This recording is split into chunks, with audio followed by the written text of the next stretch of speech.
আপনারা এখন যে রৌপ্য মুদ্রাটি দেখতে পাচ্ছেন এটি 694 খ্রিস্টাব্দে ইরাকের উমাইয়া গভর্নর বিশার ইবনে মারওয়ান দ্বারা মিন্ট করা একটি দিরহাম। রৌপ্য মুদ্রাটির উল্টো পিঠে দেখা যাচ্ছে যে তিনজন দাড়িওয়ালা ব্যক্তি দাঁড়িয়ে আছেন এবং মাঝখানের ব্যক্তিটি মাথার দুপাশে কান বরাবর হাত তুলে নামাজের তাকবীর দেওয়ার ভঙ্গিতে সামনের দিকে তাকিয়ে আছেন। ধারণা করা হয় মাঝের ব্যক্তিটি খলিফা আব্দুল মালিককে প্রতিনিধিত্ব করছে অথবা গভর্নর বিশার ইবনে মারওয়ানকেই প্রতিনিধিত্ব করছে। এটি আরেকটি রৌপ্য মুদ্রা যা গভর্নর বিশার ইবনে মারওয়ান দ্বারা একই সময়ে মিন্ট করা হয়েছিল। এই মুদ্রাটিতেও মাঝখানের ব্যক্তিটি মাথার দুপাশে কান বরাবর হাত তুলে নামাজের তাকবীর দেওয়ার ভঙ্গিতে সামনের দিকে তাকিয়ে আছেন। বিশার ইবনে মারওয়ান ছিলেন খলিফা আব্দুল মালিকের ভাই। খলিফা আব্দুল মালিক 990 খ্রিস্টাব্দে বিশার ইবনে মারওয়ানকে ইরাকের গভর্নর হিসেবে নিযুক্ত করেন। তিনি একমাত্র গভর্নর যিনি খলিফাকে নামাজরত অবস্থায় চিত্রিত করে রৌপ্য মুদ্রা তৈরি করেছিলেন।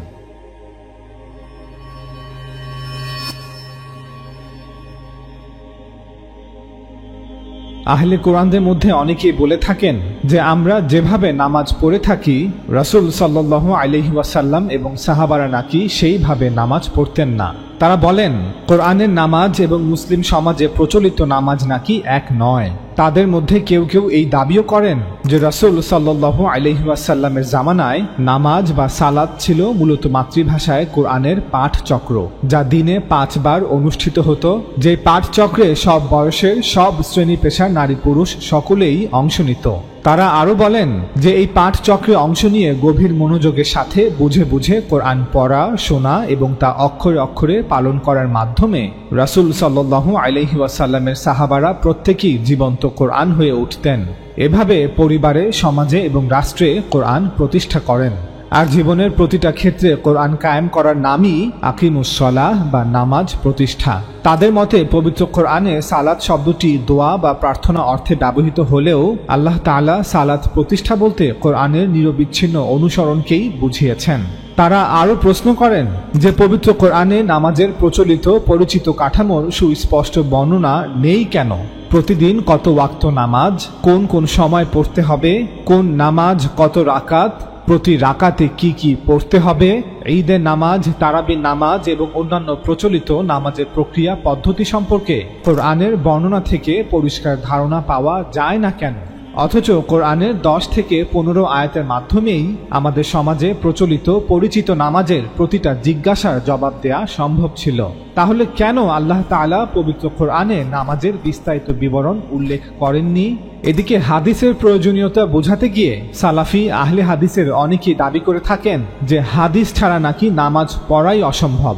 সালাফি আহলে হাদিসরা প্রায় আহলে কোরআনদের চ্যালেঞ্জ করে থাকেন যে হে আহলে কোরআনরা, তোমরা হাদিস মানো না? তাহলে পারলে 2 রাকাত নামাজ পড়ে দেখাও দেখি, তখন বুঝবে যে হাদিস লাগবেই।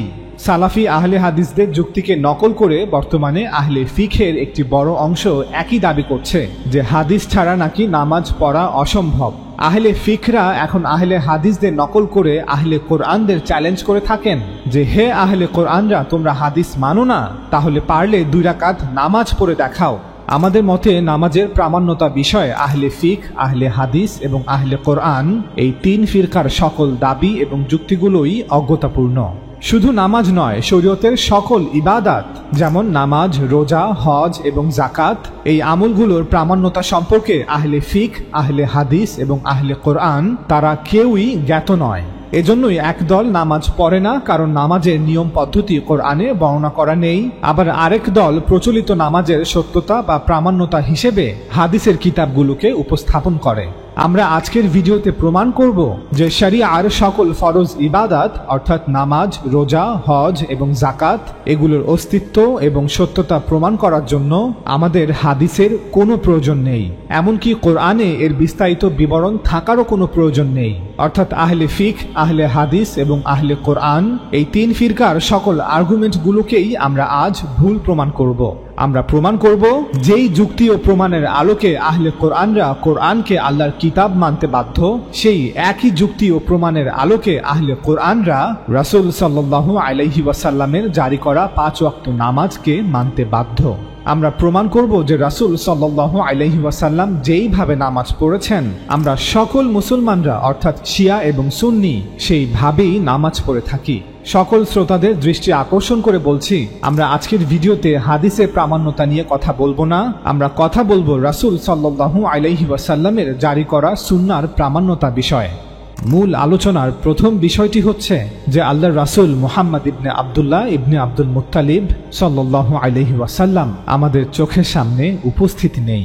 তার কথা, তার কাজ এবং তার সম্মতি এগুলো সবই অতীতের ঘটনা। অর্থাৎ আমরা এমন এক যুগে বাস করছি না যেখানে আল্লাহর রাসূল সাল্লাল্লাহু আলাইহি ওয়াসাল্লাম উপস্থিত আছেন এবং আমরা দ্বীনের বিস্তারিত তথ্য পেতে সরাসরি তার কাছে যেতে পারি। দ্বীনের সকল হেদায়াত বা নির্দেশনা দেওয়ার পর তিনি গত হয়ে গেছেন। তিনি তার কথা, কর্ম এবং অনুমোদন রেখে গেছেন। প্রশ্ন হচ্ছে, এই সব কিছু আমাদের কাছে কিভাবে পৌঁছালো, কে বা কারা পৌঁছিয়ে দিল? আমি বলতে চাচ্ছি এটি বিতর্কের প্রথম বিষয়। যদি আমরা এই প্রশ্নের একটি যথার্থ উত্তর দিতে পারি তবে আহলে ফিকহ, আহলে হাদিস এবং আহলে কোরআনের মধ্যে বিদ্যমান বিতর্কের একটি সুষ্ঠু সমাধান প্রদান করতে পারব। ইসলামের প্রথম প্রজন্ম অর্থাৎ সাহাবাদের প্রজন্ম, যারা নারী পুরুষ একত্রে সংখ্যায় কমপক্ষে 50 থেকে 70 হাজার ছিলেন, তারা এই দ্বীন বা ধর্ম গোটা আরব এবং রোম পারস্যের মানুষ ও পরবর্তী প্রজন্মের কাছে পৌঁছে দেওয়ার জন্য কোন তারিকা, পদ্ধতি বা মাধ্যম গ্রহণ করেছিলেন? তারা কি সেই পদ্ধতি গ্রহণ করেছিলেন যা পৃথিবীতে তখন বিদ্যমান ছিল? অর্থাৎ আল্লাহর শেষ নবী মানুষকে যে দ্বীন দিয়েছিলেন তা কিভাবে, কোন মাধ্যমে আমাদের পর্যন্ত আসলো? পৃথিবীতে ইতিহাস কিভাবে এক প্রজন্ম হতে অন্য প্রজন্মের কাছে হস্তান্তরিত হয়? ঘটে যাওয়া একটি ঘটনা সংবাদ কিভাবে অনুপস্থিতদের কাছে পৌঁছে দেওয়া হয়? উত্তর, এটি মানুষের মধ্য দিয়ে পৌঁছায়। মানুষ তাদের কথার মাধ্যমে অন্য মানুষের কাছে তথ্য হস্তান্তরিত করে। মানুষ তাদের আমল বা কাজের মাধ্যমে অন্য মানুষের কাছে তথ্য হস্তান্তরিত করে। যারা সরাসরি কথাকে শোনে বা সরাসরি কোনো ঘটনাকে ঘটতে দেখে, তারাই তা অন্য মানুষের কাছে পৌঁছে দেয়। আপনারা সকলে খুব ভালো করে বুঝে নিন, পৃথিবীতে কেবল দুটি পন্থা আছে যার মাধ্যমে তথ্য হস্তান্তরিত হয়।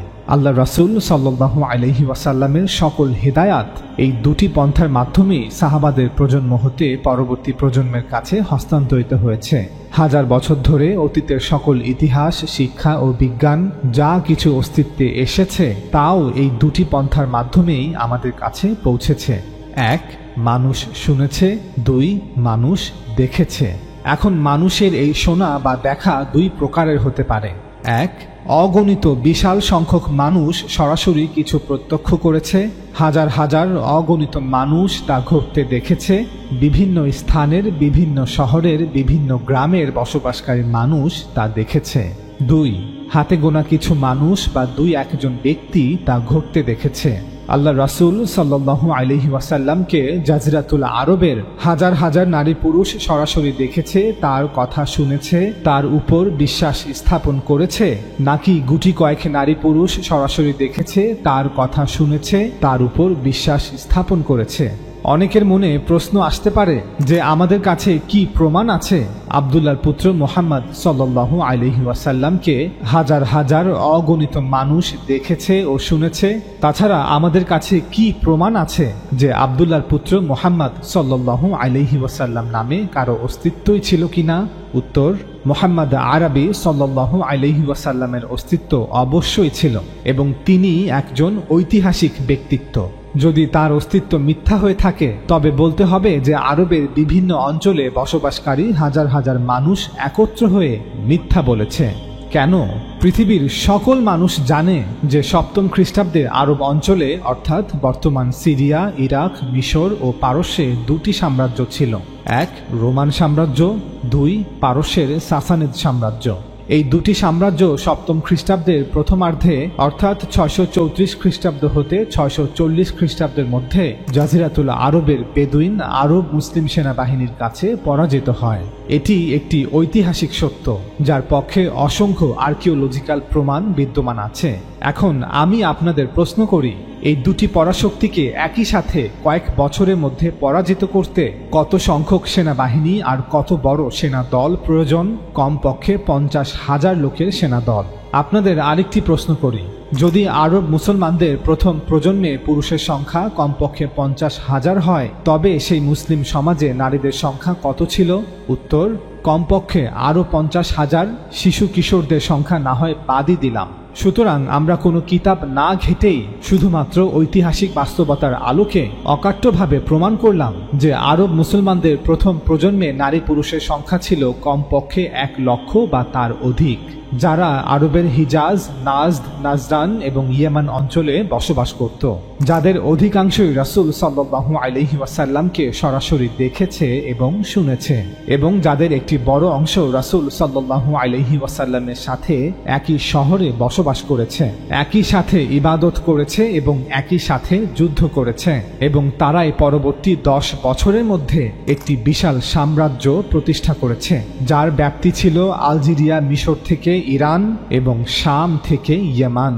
এখন যদি কেউ মনে করে যে মুহাম্মদ সাল্লাল্লাহু আলাইহি ওয়াসাল্লামের অস্তিত্ব মিথ্যা, তবে বলতে হবে যে 7ম শতাব্দীতে আরব উপদ্বীপের বিভিন্ন অঞ্চল যেমন হিজাজ, Najd, Najran, Yamam, Oman, Bahrain, এই অঞ্চলগুলোর বেদুইন আরব, গ্রাম্য আরব এবং শহুরে আরব নারী পুরুষ সকলে একত্র হয়ে তৎকালীন গোটা বিশ্বকে বোকা বানানোর জন্য ষড়যন্ত্র করে মিথ্যা বলেছে, তাও আবার নিজেদের পূর্বপুরুষের ধর্ম ত্যাগ করে নতুন ধর্মে ধর্মান্তরিত হয়ে।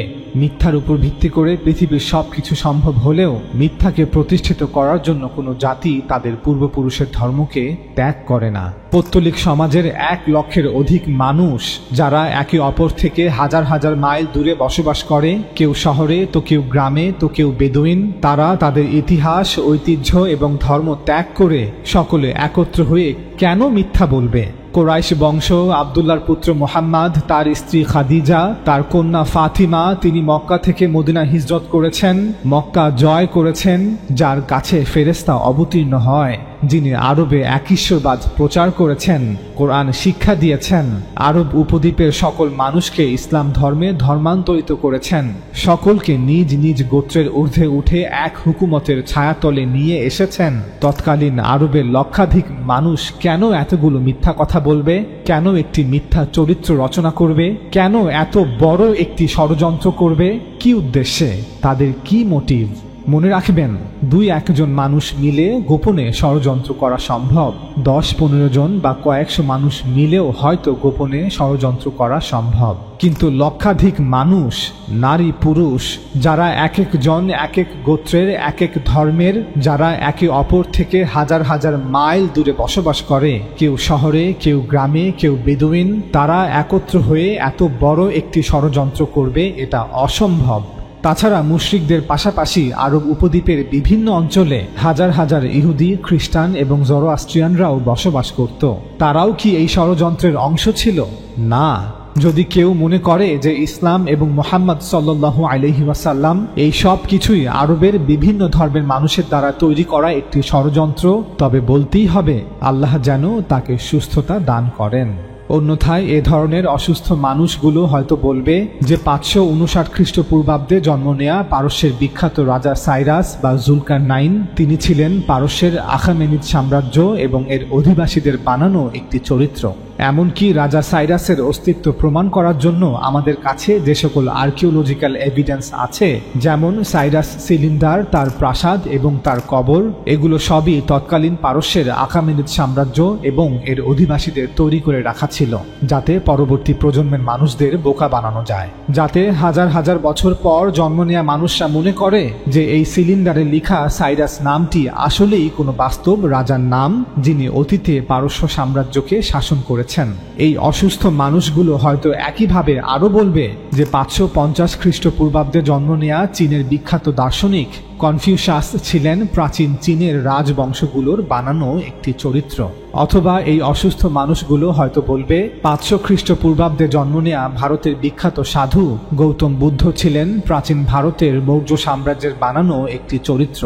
অথবা হয়তো এই অসুস্থ মানুষগুলো বলবে যীশুখ্রিস্ট বা ঈসা আলাইহিস সালাম ছিলেন প্রাচীন রোম সাম্রাজ্যের বানানো একটি চরিত্র এবং খ্রিস্টান ধর্ম তাদেরই তৈরিকৃত।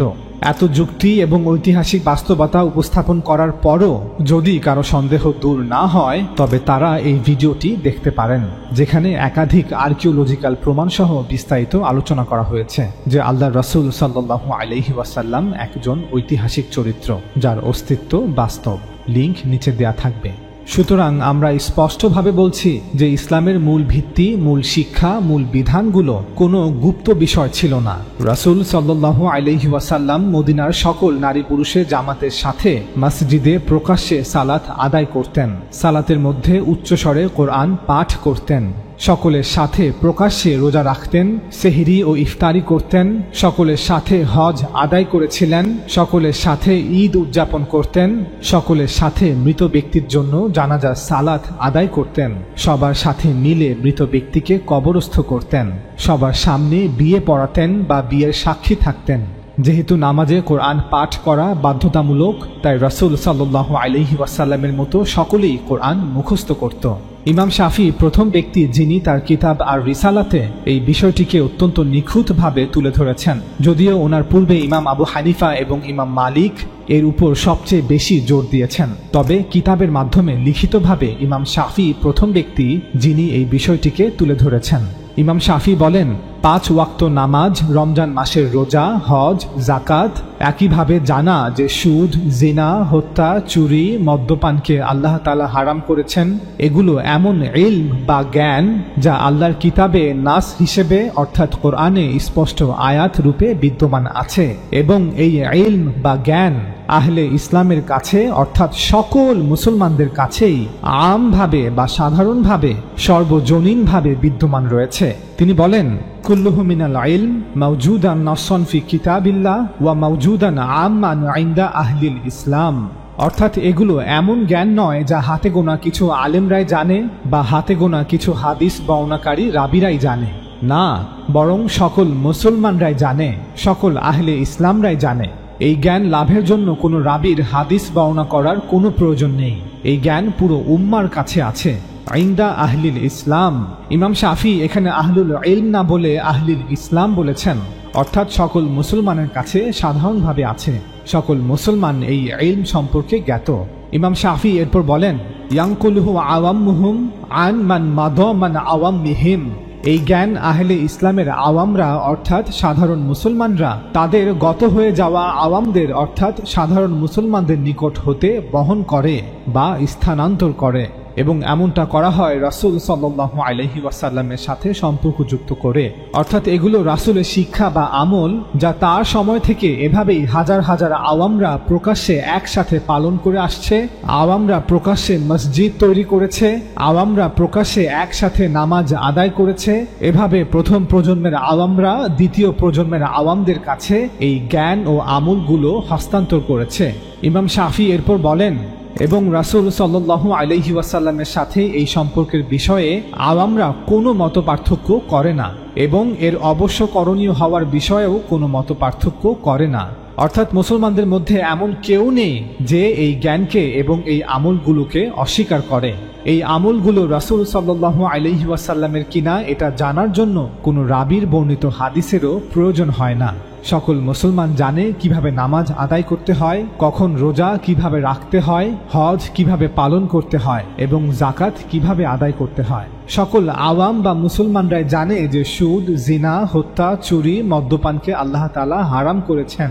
ইমাম শাফির সময়কার কোনো মুসলমান এমনটা বলে না যে এগুলো রাসূলের শিক্ষা নয় বা এগুলো রাসূলের আমল নয়। ইমাম শাফি উপরে বর্ণিত এই বাধ্যতামূলক বা অবশ্য করণীয় আমলগুলোকে তার ভাষায় ইলমুল আম্মা বলে অভিহিত করেছেন। ইলমুল আম্মা শব্দের অর্থ হচ্ছে এমন ইলম যা সকলের কাছে আমভাবে আছে, অর্থাৎ এমন জ্ঞান যা সাধারণভাবে সকল মুসলমানের কাছে আছে। অন্যভাবে বললে হাজার হাজার লক্ষ লক্ষ মুসলমানের একটি বিশাল সংখ্যা যারা কোনো বিষয়ের প্রত্যক্ষ সাক্ষী। সপ্তম শতাব্দীর হাজার হাজার আরব মুসলমান জাজিরাতুল আরব থেকে বেরিয়ে আরব বিশ্বকে জয় করে সকল মানুষের সামনে ঘোষণা করেছে যে একজন ব্যক্তির জন্ম হয়েছিল যে বলেছিল, আমি আল্লাহর রাসূল, যিনি আমাদের কোরআন পাঠ করে শুনিয়েছেন এবং আমরাও তার মতো করে কোরআন মুখস্থ করেছি। তিনি আমাদের সাথে নিয়ে মসজিদে নামাজ পড়েছেন, আমরাও তার সাথে নামাজ পড়েছি। পরবর্তী কয়েক দশকে এই হাজার হাজার আরব মুসলমানদের বার্তাকে লক্ষ লক্ষ মানুষ গ্রহণ করেছে। তারাও যার যার মেধা অনুযায়ী কোরআনকে মুখস্থ করেছে। তারাও মসজিদে গিয়ে পুরনোদের সাথে এক কাতারে দাঁড়িয়ে নামাজ আদায় করেছে। কাগজের আবিষ্কার এবং পরবর্তীতে ছাপাখানা এবং ইন্টারনেট আসার পূর্বে মানুষই মানুষ হতে তথ্য আদান প্রদান করত। যদিও এখনও কাগজ আবিষ্কারের পর ছাপাখানা বা ইন্টারনেট আসার পরও মানুষই মানুষ হতে তথ্য আদান প্রদান করে থাকে। আমরা স্বীকার করছি যে পূর্বেকার সময়ে একজন থেকে একজন শুনে শুনে তথ্য আদান প্রদান করলে অবশ্যই ভুল হতো, অনেকে মিথ্যাও সংমিশ্রণ করত। কিন্তু যখন মানুষের একটি বিশাল জনতা, একটি সম্পূর্ণ দল, একটি সম্পূর্ণ সম্প্রদায় কোনো কিছুর প্রত্যক্ষ সাক্ষী হয়ে তা অনুপস্থিতদের কাছে পৌঁছে দিত, তখন এটি অসত্য হওয়ার সম্ভাবনা থেকে স্বাধীন হয়ে যায়। আর এটিকেই ইমাম শাফি তার ভাষায় ইলমুল আম্মা বলেছেন। অর্থাৎ যখন কোনো ব্যক্তি বলবে যে আমি অমুক থেকে শুনেছি এবং সেই অমুক বলেছেন তিনি আরেকজন অমুক থেকে শুনেছেন যিনি এখন মৃত, অতঃপর সেই মৃত অমুক জীবিত থাকাকালীন বলেছিলেন যে তিনি নাকি অন্য একজন অমুক থেকে শুনেছেন যিনি আরো আগে মৃত্যুবরণ করেছেন, যে অমুক সাহাবী বলেছেন আল্লাহর রাসূল এই কথা বলেছেন, তখন একটি সম্ভাবনা থাকে যে এখানে ইচ্ছায় বা অনিচ্ছায় ভুল থাকতে পারে। কিন্তু যখন প্রায় 1 লক্ষ আরব মুসলমান একসাথে বলবে যে এই হচ্ছে কোরআন যা আমরা মুখস্থ করেছি, যা আমরা প্রতিদিন 5 ওয়াক্ত নামাজে উচ্চ স্বরে স্মৃতি থেকে পড়ে থাকি এবং যা আমাদের কাছে পৌঁছে দিয়েছেন আব্দুল্লাহর পুত্র মুহাম্মদ সাল্লাল্লাহু আলাইহি ওয়াসাল্লাম, যিনি ছিলেন একজন রাসূল, যিনি আমাদের প্রতি বছর রমজান মাসে রোজা রাখতে বলেছেন, যিনি আমাদের হজ পালনের শিক্ষা দিয়েছেন, যিনি আমাদের যাকাত আদায় করতে বলেছেন, যিনি আমাদের মদ পান করতে, শূকরের মাংস গ্রহণ করতে, ব্যভিচারে লিপ্ত হতে, সুদের সম্পদ গ্রহণ করতে, চুরি ডাকাতি হত্যা করতে নিষেধ করেছেন, তখন এত বিপুল সংখ্যক মানুষের সাক্ষ্য ভুল হওয়া অসম্ভব। এই ইলমুল আম্মাকেই পরবর্তীকালের মুসলিম পণ্ডিতরা দুটি ভিন্ন শব্দ দিয়ে বর্ণনা করেন। একটি হলো ইজমা এবং অন্যটি হলো তাওয়াতুর। ইজমা বলতে বোঝায় যখন মানুষের একটি বিশাল দল, একটি সম্পূর্ণ সম্প্রদায় কোনো বিষয়ের ব্যাপারে একই রকম সাক্ষ্য দেয়, পুরো সম্প্রদায়ের মধ্যে সেই বিষয়ে কোনো মতপার্থক্য থাকে না। এবং তাওয়াতুর বলতে বোঝায় এমন কিছু যা লাগাতার চলছে। যদি সেই বিষয়টি কোনো কথা বা বাক্য হয় তবে তার সম্প্রদায়ের সকলের জবানে বা জিহ্বার ডগায় সবসময় জারি থাকে, অর্থাৎ সকলেই তা মুখস্থ রেখেছে। এবং যদি এটি কোনো আমল হয় তবে তার সম্প্রদায়ের সকলে তা আমল হিসেবে জারি রেখেছে বা আমল হিসেবে পালন করছে, অর্থাৎ পুরো সমাজের সকলে তা বলছে এবং করছে। উদাহরণস্বরূপ, যেহেতু সাহাবাদের প্রজন্ম যারা নারী পুরুষ মিলিয়ে সংখ্যায় প্রায় 1 লক্ষ, তারা সকলে যে যার মতো প্রত্যেকের মেধা অনুযায়ী কোরআনকে মুখস্থ করেছেন, প্রতিদিন 5 ওয়াক্ত নামাজে একা কোরআন পাঠ করেছেন অথবা মসজিদে গিয়ে সম্মিলিতভাবে কোরআন পাঠ শুনেছেন এবং তারা তাদের সন্তানদেরকেও কোরআন মুখস্থ করিয়েছেন। ফলে কোরআনের বিষয়ে সকল সাহাবাদের ইজমা ছিল, অর্থাৎ পুরো একটি সমাজের সকলেই তাদের নিজ নিজ সক্ষমতা অনুযায়ী কোরআনকে মুখস্থ করেছেন। কেউ 10টি সূরা মুখস্থ করেছেন, তো কেউ 20টি সূরা, আবার কেউ 50টি সূরা, কেউ পুরো কোরআন মুখস্থ করেছেন। প্রতিদিন জামাতে সম্মিলিত 5 ওয়াক্ত নামাজের 3 ওয়াক্ত অর্থাৎ ফজর, মাগরিব এবং এশা নামাজে প্রতিটি মসজিদের ইমামরা উচ্চস্বরে কোরআন পাঠ করেছেন। ওমর রাদিয়াল্লাহু তাআলা আনহু-এর খেলাফতের সময় হতে প্রতি বছর রমজান মাসে তারাবির নামাজে প্রতিটি মসজিদের ইমামরা উচ্চস্বরে পুরো কোরআন পাঠ করেছেন। ফলে কোরআন ছিল একটি জীবন্ত কিতাব যা সবার স্মৃতিতে মুখস্থ ছিল। ইমাম ভুল করলেই অন্যরা তা ধরিয়ে দিতেন। সেই সমাজে কোরআন এমন ছিল যে কোরআনের ছাত্রের সংখ্যার ন্যায় কোরআনের শিক্ষকের সংখ্যাও হাজার হাজার। ফলে কেউ ভুল করলেই অন্যরা তা ধরিয়ে দিতে পারত। আর নামাজ তো ছিলই, যেখানে সমাজের বিভিন্ন শ্রেণীর মানুষ প্রতিদিন একত্র হয়ে কোরআন পাঠ শুনত। এই সব কিছুর কারণেই কোরআন হয়ে ওঠে এক নির্ভুল জীবন্ত কিতাব। একইভাবে যেহেতু সাহাবাদের প্রজন্ম যারা নারী পুরুষ মিলিয়ে সংখ্যায় প্রায় 1 লক্ষ, তারা সকলে প্রতিদিন 5 ওয়াক্ত নামাজ একা অথবা নিজ নিজ এলাকার মসজিদে গিয়ে সম্মিলিতভাবে আদায় করেছেন এবং তারা তাদের সন্তানদেরকেও নামাজে শিক্ষা দিয়েছেন। ফলে নামাজের বিষয়ে সকল সাহাবাদের ইজমা বা ঐক্যমত ছিল। ইমাম ভুল করলেই অন্যরা তা ধরিয়ে দিতেন। এই সব কিছুর কারণেই সেই সমাজে নামাজ ছিল এক জীবন্ত প্রকাশ্য নির্ভুল আমল। আলী রাদিয়াল্লাহু তাআলা আনহুর খিলাফতের জামানায় মুসলমানরা 4টি দলে বিভক্ত হয়ে পড়ে। এক দল শিয়াতু আলী, আরেক দল শিয়াতু মুয়াবিয়া, আরেক দল খাওয়ারিজ এবং আরেক দল যারা এই 3 দলের কোনোটিরই অন্তর্ভুক্ত ছিলেন না। মুসলমানরা রাজনৈতিকভাবে বিভিন্ন অংশে বিভক্ত হয়ে পড়লেও নামাজ নিয়ে তাদের মধ্যে কোনো মতপার্থক্য ছিল না। পরবর্তীতে হোসাইন রাদিয়াল্লাহু তাআলা আনহু এর শাহাদাতের পর পুরো মুসলিম উম্মাহ শিয়া এবং সুন্নি এই দুটি ভিন্ন ভিন্ন দলে বিভক্ত হলেও নামাজ নিয়ে তাদের মধ্যে কোনো মতপার্থক্য ছিল না। অর্থাৎ নামাজের ওয়াক্ত, নামাজের রাকাত এবং নামাজের ফরজ বিধান, যেমন কিবলামুখী হয়ে দণ্ডায়মান হওয়া, তাকবীর দেয়া, সূরা ফাতিহা পাঠ করা, এরপর কোরআন থেকে আরও কিছু পাঠ করা, রুকু করা, সিজদা করা, বসে তাশাহুদ পাঠ করা, দুরুদ পাঠ করা এবং সালাম বলে নামাজ শেষ করা। নামাজের এই মৌলিক বিধানগুলোর বিষয়ে শিয়া মুসলিম অথবা সুন্নি মুসলিম তাদের মধ্যে এখন পর্যন্ত কোনো মতপার্থক্য হয়নি। কেউ হয়তো প্রশ্ন করতে পারে যে শিয়ারা তো সুন্নিদের মতো 5 ওয়াক্ত নামাজ আদায় করে না, তারা মাত্র 3 ওয়াক্ত নামাজ পড়ে।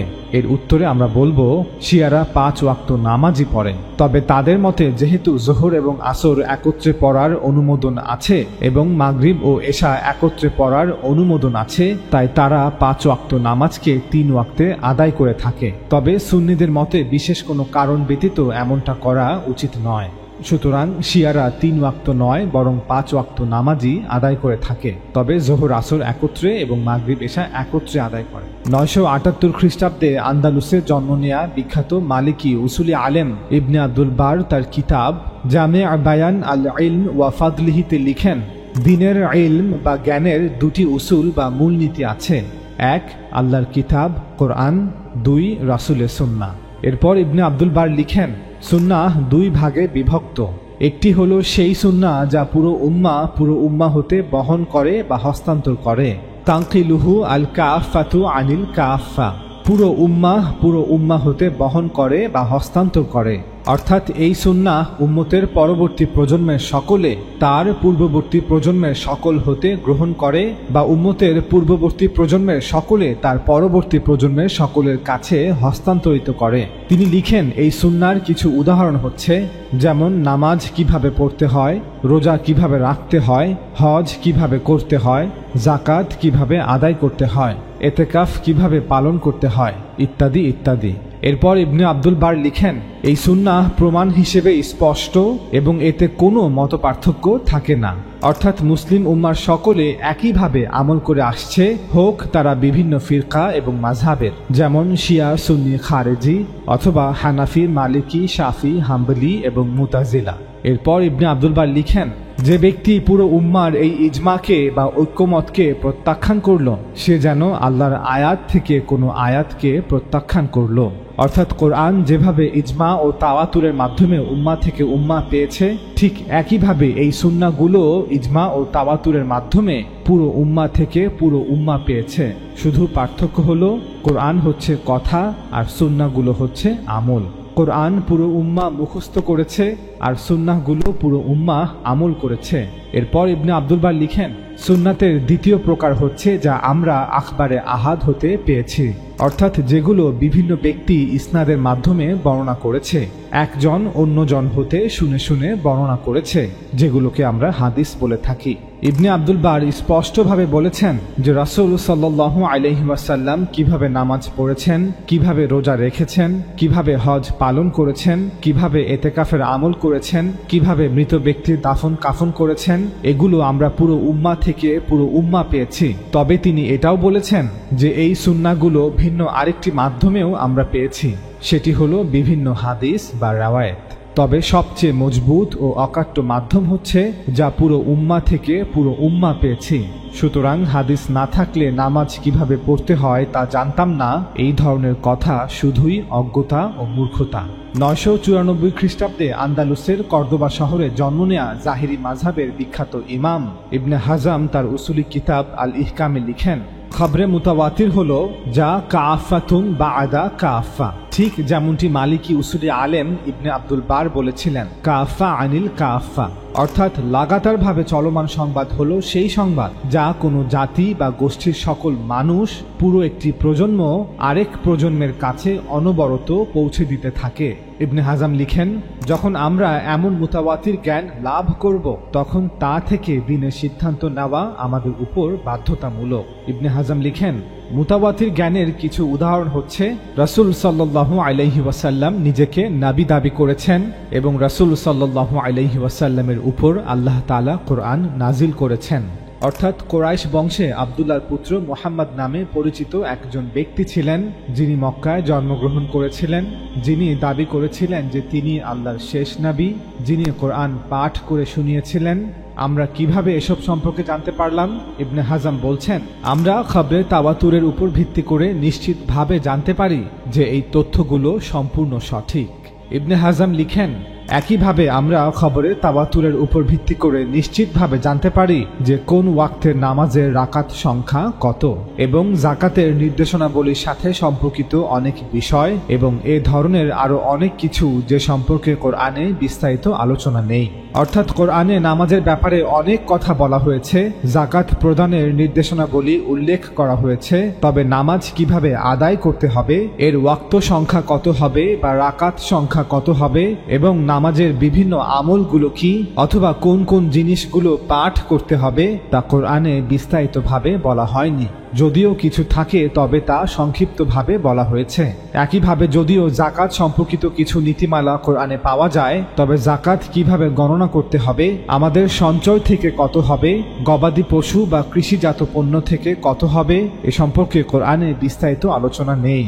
সুতরাং কোরআন নিজে এবং কোরআন ব্যতীত আরও কিছু বিষয়, জ্ঞান বা আমল আমরা খবরে মুতাওয়াতিরের মাধ্যমে পেয়ে থাকি, যেগুলোর বিষয়ে ইসলামের প্রথম প্রজন্মের ইজমা ছিল এবং যেগুলো ইসলামের প্রথম প্রজন্ম হতে তাওয়াতুরের মাধ্যমে দ্বিতীয় প্রজন্মের কাছে এসেছে এবং এভাবেই পরবর্তী প্রজন্মগুলোর কাছেও তা পৌঁছিয়েছে। ইবনে হাজাম লিখেন, পৃথিবীতে এমন অসংখ্য শহর আছে যা আমরা নিজ চোখে দেখিনি, কিন্তু আমরা খবরে মুতাওয়াতিরের উপর ভিত্তি করে নিশ্চিতভাবে জানি যে সেই শহরগুলি কোথায় আছে। একইভাবে অনেক পূর্বে গত হয়ে যাওয়া বিভিন্ন জ্ঞানী, পণ্ডিত, দার্শনিক এবং রাজাদের নাম, যাদেরকে আমরা খবরে মুতাওয়াতিরের উপর ভিত্তি করে নিশ্চিতভাবে চিনি। একইভাবে অতীতের অনেক গুরুত্বপূর্ণ ঘটনা, সে সম্পর্কেও আমরা যা কিছু জানি তা খবরে মুতাওয়াতিরের উপর ভিত্তি করেই জানি। ইবনে হাজাম লিখেন, এরপর যদি কোনো ব্যক্তি এই মুতাওয়াতির জ্ঞানকে অস্বীকার করে অথবা জ্ঞানের এই উৎসকে অস্বীকার করে, তাহলে এটি ইন্দ্রিয়ের মাধ্যমে প্রাপ্ত জ্ঞানকে অস্বীকার করার মতোই। যদি কেউ খবরে মুতাওয়াতির জ্ঞানকে অস্বীকার করে, তাহলে তার উচিত এই সত্যটিও অস্বীকার করা যে তার পূর্বেও কোনো যুগ অতিক্রান্ত হয়েছে, এবং এই সত্যটিও অস্বীকার করা উচিত যে তার মা এবং তার বাবা তার আগে ছিলেন। অর্থাৎ তার উচিত তার বাবা মায়ের অস্তিত্বকেও অস্বীকার করা, কারণ তাদের সম্পর্কেও যে খবর সে পেয়েছে তাও তাওয়াতুরের মাধ্যমেই অর্জিত হয়েছে। সে সেই ঘটনাটিকে দেখেনি যে সময় তার জন্ম হয়েছিল, তাকে তো শুধু বলা হয়েছে, অর্থাৎ এটি কেবল সেই খবর যা সে অনেক মানুষের কাছ থেকে শুনেছে এবং সেই খবরটি তার আশেপাশের আত্মীয় স্বজন, পাড়া প্রতিবেশী তাকে দিয়েছে। এত মানুষের খবরের উপর ভিত্তি করার কারণে তার মনে বিন্দুমাত্র সন্দেহ নেই যে এই নারী তার মা এবং এই পুরুষ তার বাবা, যদিও তার কাছে ইন্দ্রিয়লব্ধ কোনো পর্যবেক্ষণ নেই। এতদ সত্ত্বেও তার মনে একবারও সন্দেহ হয়নি যে তার আত্মীয় স্বজন, পাড়া প্রতিবেশী সকলে মিলে মিথ্যা বলছে বা কোনো ষড়যন্ত্র করছে। ইবনে হাজাম এই সমস্ত উদাহরণ তুলে ধরে একটি যুক্তি দাঁড় করিয়েছেন যে যখন তিনি বলছেন এই দিন আমাদের কাছে ইজমা ও তাওয়াতুর, অর্থাৎ সকল স্তরের সকল সাহাবাদের ঐক্যমত ও সকল স্তরের সকল সাহাবাদের লাগাতার হস্তান্তরের মাধ্যমে এসেছে, তখন তিনি কোনো নতুন বা অদ্ভুত কথা বলছেন না, বরং জ্ঞান হস্তান্তরের যে সকল জারিয়া বা মাধ্যম রয়েছে তার কথাই তিনি বলছেন। মানুষ হাজার হাজার বছর ধরে যে মাধ্যমগুলো ব্যবহার করেছে তিনি সেই মাধ্যমগুলির কথাই উল্লেখ করেছেন। ইবনে হাজামের এই যৌক্তিক তর্ক হতে এটাই স্পষ্ট যে আমরা মুসলমানরা নামাজ, রোজা, হজ এবং জাকাতের আমলগুলো পেয়েছি সুন্নাহ আল মুতাওয়াতিরের মাধ্যমে, পুরো 1 লক্ষ সাহাবাদের জামাতের ইজমা এবং তাওয়াতুরের মাধ্যমে। একাদশ খ্রিস্টাব্দে পারস্যে জন্ম নেয়া বিখ্যাত হানাফি উসুলি আলেম ইমাম আল সারাক্সি তার কিতাব উসুলুল ফিখে লিখেন, মুতাওয়াতির ইলম সেই ইলম যা একটি বৃহৎ কওম বা গোষ্ঠীর মাধ্যমে হস্তান্তরিত হয়। এই কওম বা গোষ্ঠী এত বড় একটি জামাত বা দল যাদের ব্যাপারে কল্পনাও করা যায় না যে তারা কোনো মিথ্যার উপর জেনে শুনে জড়ো হবে বা একমত হবে। অর্থাৎ দলটি এত বিশাল যে তাদের ব্যাপারে কল্পনাও করা যায় না যে এত সংখ্যক লোক একত্রিত হয়েছে এবং তারা সকলেই মিলিতভাবে একটি নির্দিষ্ট মিথ্যা রচনা করতে সম্মত হয়েছে। এরপর ইমাম সারাক্সি লিখেন, এত বড় কওমের মিথ্যার উপর জড়ো হওয়া অসম্ভব, কারণ সংখ্যাটি খুব বড় এবং দ্বিতীয়ত সেই বৃহৎ সংখ্যাটি কোনো একটি নির্দিষ্ট স্থানে একত্রিত নয়। অর্থাৎ এমন নয় যে একটি বিশাল সংখ্যক সেনাবাহিনী কোনো এক যুদ্ধের ময়দানে তাঁবু গেড়ে আছে এবং তারা একসাথে মিলে একটি ষড়যন্ত্র করছে, বরং পুরো একটি জাতি, একটি সম্প্রদায়, এই বিশাল সংখ্যক মানুষ বিভিন্ন স্থানে বিভিন্ন অঞ্চলে ছড়িয়ে ছিটিয়ে আছে। যেমন আরব উপদ্বীপে লক্ষাধিক মানুষ, শাম অঞ্চলে লক্ষাধিক মানুষ, পারস্য অঞ্চলে লক্ষাধিক মানুষ, মিশর অঞ্চলে লক্ষাধিক মানুষ, উত্তর পশ্চিম আফ্রিকা অঞ্চলেও লক্ষাধিক মানুষ এবং ইরাক অঞ্চলে লক্ষাধিক মানুষ। এরপর ইমাম সারাক্সি লিখেন, এই সংখ্যাটি আমার যুগের পূর্বেও এরকম বিশাল ছিল, যা এভাবে রাসূল সাল্লাল্লাহু আলাইহি ওয়াসাল্লামের যুগ পর্যন্ত পৌঁছায়। অর্থাৎ ইমাম সারাক্সির জামানার ন্যায় ইসলামের প্রথম যুগ এবং প্রথম প্রজন্ম একইভাবে একটি বিশাল সংখ্যা ছিল, যারা সংখ্যায় প্রায় 1 লক্ষ বা তার চেয়ে কিছু বেশি, যারা রোম ও পারস্য এই দুই পরাশক্তিকে পরাজিত করেছিল এবং রাসূল সাল্লাল্লাহু আলাইহি ওয়াসাল্লাম জীবিত থাকাকালীন পুরো আরব জাজিরার একমাত্র শাসক ছিলেন। সুতরাং রাসূল সাল্লাল্লাহু আলাইহি ওয়াসাল্লাম আল্লাহর এই দ্বীন ইসলাম 2-3 জন ব্যক্তিকে দিয়ে যাননি বা 10-15 জন ব্যক্তিকে ইসলাম শিক্ষা দিয়ে যাননি। এমন নয় যে তিনি শুধুমাত্র আবু বকর রাদিয়াল্লাহু তাআলা আনহুকে নামাজ শিক্ষা দিয়েছেন, ওমর রাদিয়াল্লাহু তাআলা আনহুকে রোজা শিক্ষা দিয়েছেন, উসমান রাদিয়াল্লাহু তাআলা আনহুকে যাকাত শিক্ষা দিয়েছেন এবং আলী রাদিয়াল্লাহু তাআলা আনহুকে হজের সকল বিধানগুলো শিক্ষা দিয়েছেন, বরং তিনি সাল্লাল্লাহু আলাইহি ওয়াসাল্লাম সাহাবাদের পুরো জামাতকে, হাজার হাজার মানুষকে ইসলাম শিক্ষা দিয়েছেন। তিনি সাহাবাদের পুরো জামাতকে নিয়ে দ্বীন ইসলামের উপর আমল করেছেন। তিনি প্রত্যেক সাহাবাকে নামাজ শিক্ষা দিয়েছেন, প্রত্যেক সাহাবাকে রোজা, হজ এবং যাকাতে শিক্ষা দিয়েছেন। সবাইকে নিয়ে তিনি ইফতার সেহরি করেছেন, সবাইকে নিয়ে তিনি জানাজার নামাজ আদায় করেছেন, মৃত ব্যক্তিদেরকে দাফন করেছেন এবং তিনি সাল্লাল্লাহু আলাইহি ওয়াসাল্লাম হাজার হাজার মুসলমান এবং একটি ইসলামী রাষ্ট্র প্রতিষ্ঠা করে গিয়েছেন। এরপর ইমাম সারাক্সি লিখেন, মুতাওয়াতির ইলমের এই সংযোগটি এমন যার শুরু এবং শেষ একই রকম। অর্থাৎ মুতাওয়াতির ইলম হাদিস, রাওয়ায়েত বা খবরে ওয়াহিদের মতো নয়, যেখানে এক ব্যক্তি বলছেন তিনি অন্য এক ব্যক্তি থেকে শুনেছেন, অতঃপর তিনি অন্য আরেক ব্যক্তি থেকে শুনেছেন, অতঃপর তিনি অন্য আরেক ব্যক্তি থেকে শুনেছেন, অতঃপর তিনি অন্য আরেক ব্যক্তি থেকে শুনেছেন, অতঃপর তিনি সাহাবা থেকে শুনেছেন। না, বরং মুতাওয়াতির ইলম এমন যা হাজার হাজার লক্ষ ব্যক্তি পূর্বের হাজার হাজার লক্ষ ব্যক্তি থেকে শুনেছেন বা হাজার হাজার লক্ষ ব্যক্তি পূর্বের হাজার হাজার লক্ষ ব্যক্তিকে আমল করতে দেখেছেন, যেমন কোরআন এবং রাসূলের আমল। এরপর ইমাম সারাক্সি লিখেন, এই মুতাওয়াতির ইলম বা জ্ঞান কি তা কিছু উদাহরণের মাধ্যমে বোঝা যেতে পারে, যেমন 5 ওয়াক্ত নামাজ এবং এর রাকাতগুলো, যাকাতের পরিমাণ এবং এরকম সব অনুরূপ বিষয়। অর্থাৎ এমন সকল বিষয় যা পুরো মুসলিম উম্মাহ আমল করে থাকে, যা প্রতিটি মুসলিম ব্যক্তির সাথে সম্পর্কিত, যা দ্বীনের মৌলিক বিষয়, দ্বীনের মৌলিক ইবাদত। অর্থাৎ মুতাওয়াতির ইলম এমন যা একজন মুসলমানের দৈনন্দিন জীবনের সাথে সরাসরি ভাবে সম্পর্কিত। এরপর ইমাম সারাক্সি লিখেন, এই মুতাওয়াতির ইলম বা জ্ঞান যা আমাদের কাছে তাওয়াতুরের মাধ্যমে পৌঁছেছে তা সেই জ্ঞানের অনুরূপ হয়ে যাবে যা সাহাবারা সরাসরি নবী সাল্লাল্লাহু আলাইহি ওয়াসাল্লামের কাছ থেকে সংগ্রহ করেছিলেন।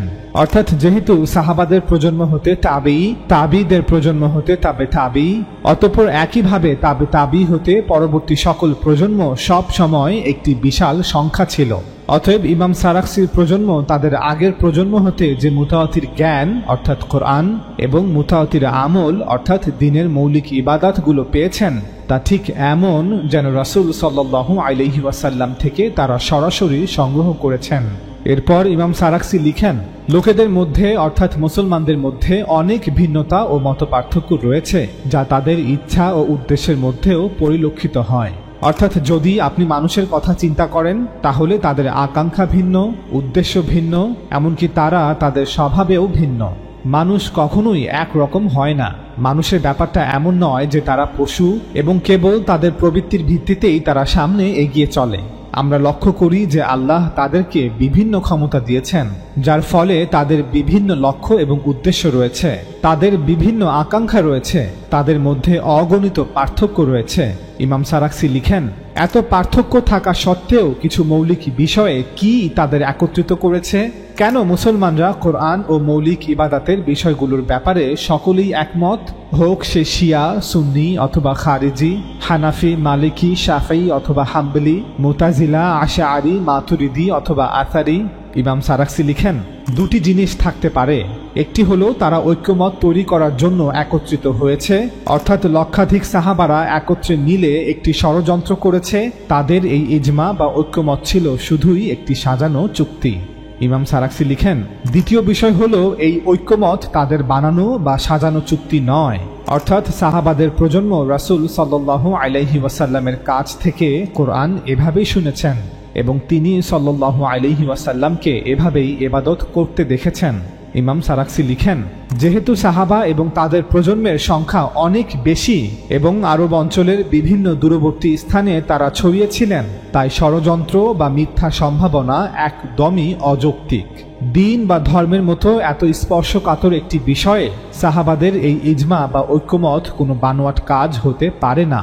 এই কারণে আমাদের অধিকাংশ ফাকিহগণ এই মুতাওয়াতির জ্ঞান সম্পর্কে এই মতামত দিয়েছেন যে এই জ্ঞান ইলমে ইয়াকিন, অর্থাৎ মুতাওয়াতির ইলম হচ্ছে নিশ্চিত জ্ঞান। এই জ্ঞানে কোনো সন্দেহ বা মতবিরোধের অবকাশ থাকে না। 1156 খ্রিস্টাব্দে বর্তমান তুরস্কে জন্ম নেয়া বিখ্যাত শাফি উসুলি আলেম আল্লামা সাইফুদ্দিন আল আমিদি তার কিতাব আল ইহকামে লিখেন, যে সংবাদ তাওয়াতুরের মাধ্যমে অর্থাৎ অসংখ্য অগণিত মানুষের মাধ্যমে আমাদের কাছে পৌঁছায় তা মুফিদুল্লিল ইলম বা নিশ্চিত জ্ঞান হয়ে যায়। যেমন দূর দূরান্তের বিভিন্ন শহরের নাম, গত হয়ে যাওয়া বিভিন্ন জাতির ইতিহাস, বিভিন্ন রাজার নাম, বিভিন্ন মনীষীদের নাম। যে ব্যক্তি এই ধরনের জ্ঞানকে অস্বীকার করে তার সাথে কথা বলা অনর্থক। এখন কেবল দুটি পরিস্থিতি হতে পারে, হয় সে একজন পাগল ব্যক্তি অথবা সে এতটাই একঘুয়ে ব্যক্তি যে সে কিছুই মেনে নিতে প্রস্তুত নয়। আমি আপনাদের সকলকে আবার মনে করে দিচ্ছি যে আল্লামা আমিদি এখানে হাদিসের কথা বলছেন না, তিনি এমন জ্ঞানের কথা বলছেন না যা কোনো ইসনাদ নির্ভর। এখন সেই ইসনাদের সংখ্যা একটি হোক অথবা 5টি হোক অথবা 10টি হোক, তিনি এমন জ্ঞানের কথা বলছেন যা হাজার হাজার লক্ষ লক্ষ মানুষ থেকে হাজার হাজার লক্ষ লক্ষ মানুষ জেনেছে, শুনেছে বা আমল করেছে। 1320 খ্রিস্টাব্দে আন্দালুসে জন্ম নেয়া বিখ্যাত মালিকি উসুলি আলেম ইমাম শাতিবি তার কিতাব আল মুওয়াফাকাতে লিখেন, দিনের যত শারঈ দলিল আছে তা হয় কাতঈ হবে অথবা যান্নী হবে। কাতঈ অর্থ এমন দলিল বা প্রমাণ যা অকাট্যভাবে প্রমাণিত, অর্থাৎ যা সন্দেহের ঊর্ধ্বে। আর যান্নী অর্থ এমন দলিল বা প্রমাণ যা অকাট্যভাবে প্রমাণিত নয়, যা সন্দেহযুক্ত। ইমাম শাতিবি লিখেন, দিনের যত শারঈ দলিল ও প্রমাণ আছে যার আলোকে আমরা মুসলমানরা আমল করে থাকি তা হয় অকাট্যভাবে প্রমাণিত এমন দলিল হবে, অন্যথায় অকাট্যভাবে প্রমাণিত নয় অর্থাৎ সন্দেহযুক্ত এমন দলিল হবে। এরপর ইমাম শাতিবি লিখেন, যদি দিনের সেই শারঈ দলিল কাতঈ বা অকাট্য হয় তবে তা গ্রহণ করার ব্যাপারে কোনো প্রশ্ন বা আপত্তি নেই, অর্থাৎ পুরো উম্মতের ইজমা ও তাওয়াতুরের মাধ্যমে হস্তান্তরিত শারঈ দলিলগুলো গ্রহণ করার ব্যাপারে কোনো প্রশ্ন থাকবে না। উদাহরণস্বরূপ, পবিত্রতা বাধ্যতামূলক হওয়ার কারণসমূহ, নামাজ, যাকাত, রোজা, হাজ, সৎ কাজের আদেশ, অসৎ কাজের নিষেধ, মুসলমানদের ঐক্য বজায় রাখা এবং ন্যায় ইনসাফ, এগুলো এমন কতগুলো আমল বা বিষয় যার পক্ষে পুরো উম্মতের ইজমা ও তাওয়াতুর আছে, ফলে এগুলো অকাট্য দলিল যার বিষয়ে কোনো ভিন্ন মত খুঁজে পাওয়া যায় না। এরপর ইমাম শাতিবি লিখেন, আর যদি দিনের সেই শারঈ দলিল যান্নী হয় অর্থাৎ কাতঈ বা অকাট্য না হয়, সন্দেহযুক্ত হয়, তবে এর দুটি অবস্থা হবে। একটি অবস্থা হলো যে এই জান্নি বা সন্দেহযুক্ত দলিলটি মূল কাতঈ বা অকাট্য দলিলের দিকে প্রত্যাবর্তন করে, অর্থাৎ এই সন্দেহযুক্ত দলিলটির পক্ষে কোনো অকাট্য দলিল থাকে বা এই সন্দেহযুক্ত দলিলটি অকাট্য দলিলের অধীন হয়ে যায় বা এই সন্দেহযুক্ত দলিলটির কোনো বুনিয়াদ ভিত্তি আসল অকাট্য দলিলে খুঁজে পাওয়া যায়। এরপর ইমাম শাতিবী লিখেন, যদি সেই জান্নি দলিল কাতঈ দলিলের দিকে প্রত্যাবর্তিত হয় তাহলে সেই জান্নি দলিল গ্রহণযোগ্য হবে। অর্থাৎ যদি হাদিস, রাওয়ায়েত বা খাবরে ওয়াহেদে বর্ণিত কোনো কথার মূল ভিত্তি কোরআন এবং সুন্নাহ আল মুতাওয়াতিরায় খুঁজে পাওয়া যায় তবে সেই হাদিস, রাওয়ায়েত বা খাবরে ওয়াহেদের কথা গ্রহণযোগ্য হবে। ইমাম শাতিবী লিখেন, উদাহরণস্বরূপ, দ্বীনের অকাট্যভাবে প্রমাণিত দলিলের একটি প্রধান শিক্ষা হলো অন্যের ক্ষতি করা যাবে না। এখন কোনো জান্নি বা অকাট্যভাবে প্রমাণিত নয় এমন দলিলের তথ্য হচ্ছে, অর্থাৎ হাদিসের তথ্য হচ্ছে, রাসূলুল্লাহ সাল্লাল্লাহু আলাইহি ওয়াসাল্লাম বলেছেন, যারা বাজারে বিক্রি করার জন্য বাহির হতে খাদ্যদ্রব্য নিয়ে আসে তাদের খাদ্যদ্রব্য ক্রয়ের জন্য বাজারে পৌঁছার আগেই এগিয়ে গিয়ে তাদের সঙ্গে মিলিত হবে না। অর্থাৎ পণ্য বাজারে নিয়ে আসার পর বেচাকেনা করতে হবে, কারণ যে ব্যক্তি পণ্য নিয়ে আসছে সে হয়তো বাজারের প্রকৃত দর এখনো জানে না, তাই তার অজ্ঞতার সুযোগ নিয়ে তাকে ঠকানো যাবে না। যেহেতু এই হাদিসের কথাগুলো কোরআন ও সুন্নাহ আল মুতাওয়াতিরার অধীন, কোরআন ও সুন্নাহ আল মুতাওয়াতিরার বিপরীত নয়, তাই এই হাদিসটি গ্রহণযোগ্য হবে। ইমাম শাতিবী লিখেন, আরেকটি অবস্থা হলো এই জান্নি বা সন্দেহযুক্ত দলিলটি মূল কাতঈ বা অকাট্য দলিলের দিকে প্রত্যাবর্তন করে না। যদি সেই জান্নি বা সন্দেহযুক্ত দলিলটি মূল কাতঈ দলিলের দিকে প্রত্যাবর্তন না করে তবে সেই জান্নি দলিলটি যাচাই বাছাই করতে হবে। এ ধরনের জান্নি বা সন্দেহযুক্ত দলিল সাধারণভাবে কোনো যাচাই বাছাই ছাড়াই গ্রহণযোগ্য, এই মতটি সঠিক নয়। অর্থাৎ যদি কোনো হাদিস, রাওয়ায়েত বা খবরে ওয়াহেদে বর্ণিত কোনো কথার মূল ভিত্তি কোরআন এবং সুন্নাহ আল মুতাওয়াতিরায় খুঁজে পাওয়া না যায় তবে সেই হাদিস, রাওয়ায়েত বা খবরে ওয়াহেদের কথা যাচাই বাছাই ছাড়াই গ্রহণযোগ্য হবে না। এরপর ইমাম শাতিবী লিখেন, এমন জান্নি দলিল যা মূল কাতঈ দলিলের দিকে প্রত্যাবর্তন করে না তা দুই ধরনের হতে পারে। ক, এমন জান্নি বা সন্দেহযুক্ত দলিল যা মূল কাতঈ বা অকাট্য দলিলের বিরোধী বা বিপরীত হয়।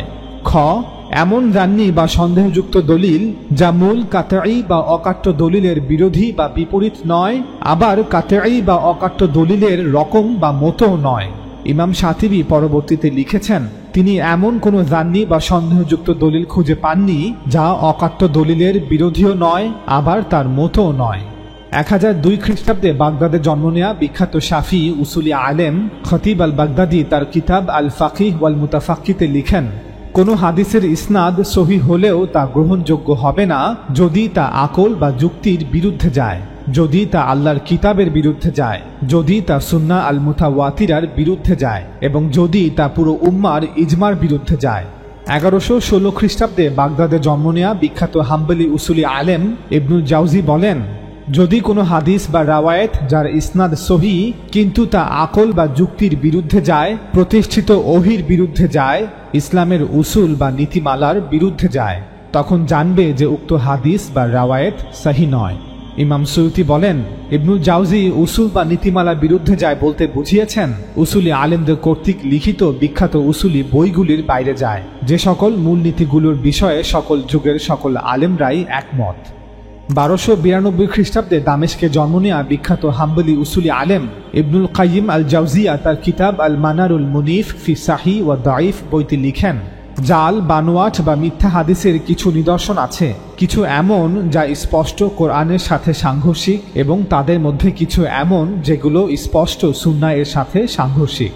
এই দীর্ঘ আলোচনা হতে আমরা প্রমাণ করার চেষ্টা করলাম যে যেভাবে প্রায় 1 লক্ষ নারী পুরুষ সাহাবা হতে কয়েক লক্ষ তাবি সরাসরি কোরআন শিক্ষা লাভ করেছেন, কোরআন মুখস্থ করেছেন, অতঃপর কয়েক লক্ষ তাবি হতে আনুমানিক 8 থেকে 10 লক্ষ তাবি সরাসরি কোরআন শিক্ষা লাভ করেছেন, কোরআন মুখস্থ করেছেন, ঠিক একইভাবে প্রায় 1 লক্ষ নারী পুরুষ সাহাবা হতে কয়েক লক্ষ তাবি সরাসরি নামাজ শিক্ষা লাভ করেছেন, অতঃপর কয়েক লক্ষ তাবি হতে আনুমানিক 8 থেকে 10 লক্ষ তাবি নামাজ শিক্ষা লাভ করেছেন, তাদের সাথে মসজিদে নামাজ আদায় করেছেন।